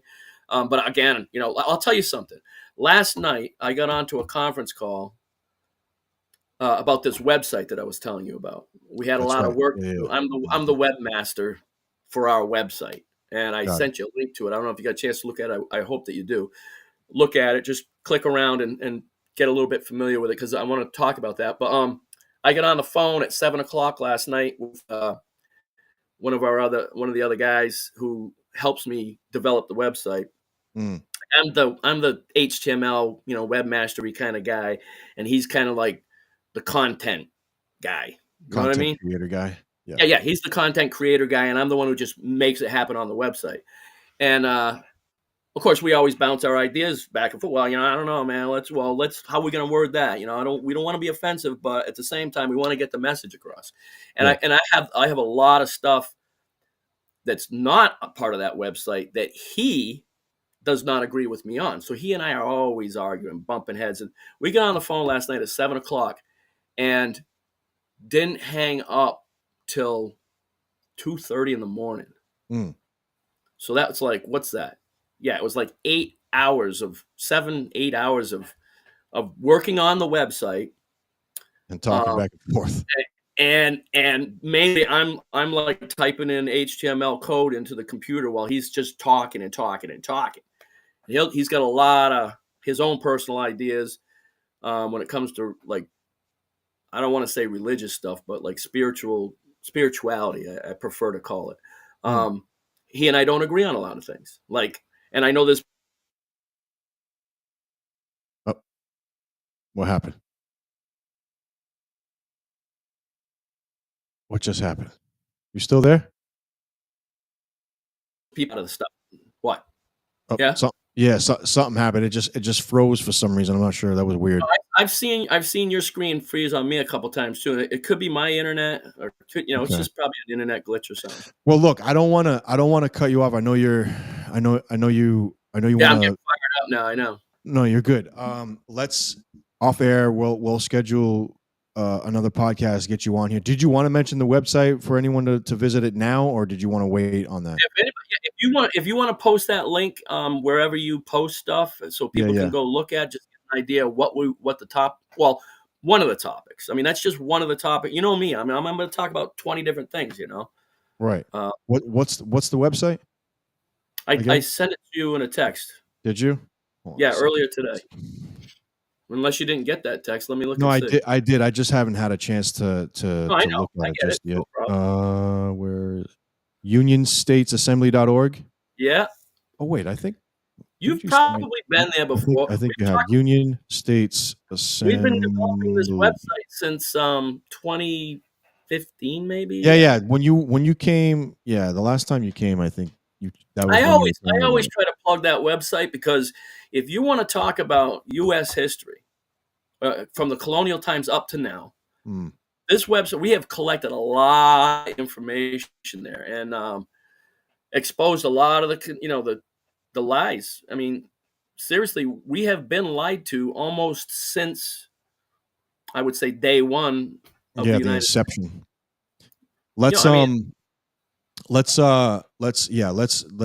that. I think next Friday is a good episode for you and I, because I'll have I can utilize the whole block for. Well, would it be better for me to come over there, or do you want to do it like this? Yeah, well, I think because I really do prefer doing in person. I haven't done in person since I moved the office. So no, it's a lot more fun. I mean, we had a blast the last time. Yeah, I like it in person.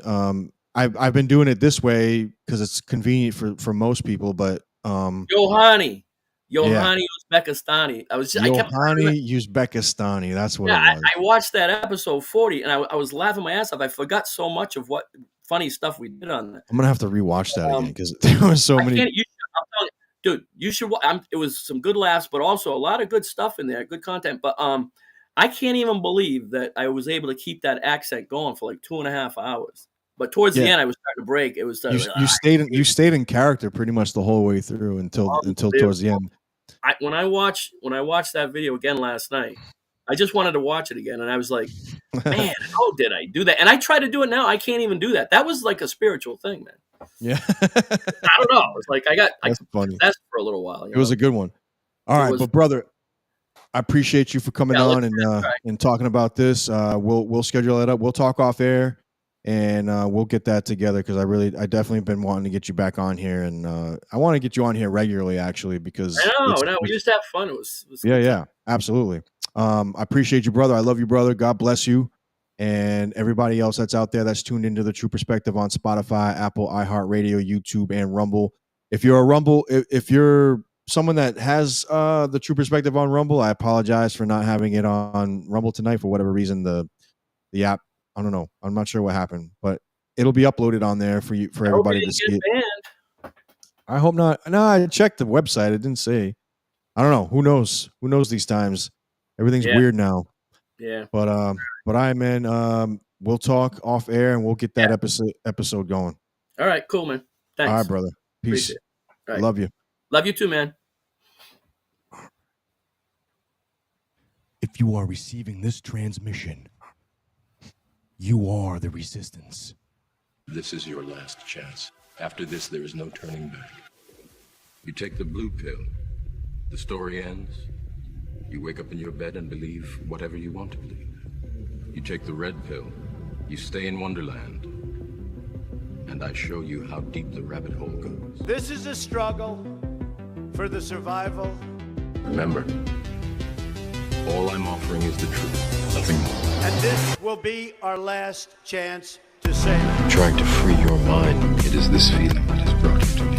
At last. No judge in U.S. history has ever told somebody what they can and can't say. The whole purpose of the First Amendment is to keep the government the hell out of the business of speech. Many of us had to be brought to brink. A lot of us here have a calling I can only show you the door. to awaken others. You're the one that has to walk through it. Spreading a message. Something's happening, right? The world is changing every day. Civilization is weird. Time is coming. At a The train tipping can't be stopped. Momentum is already here.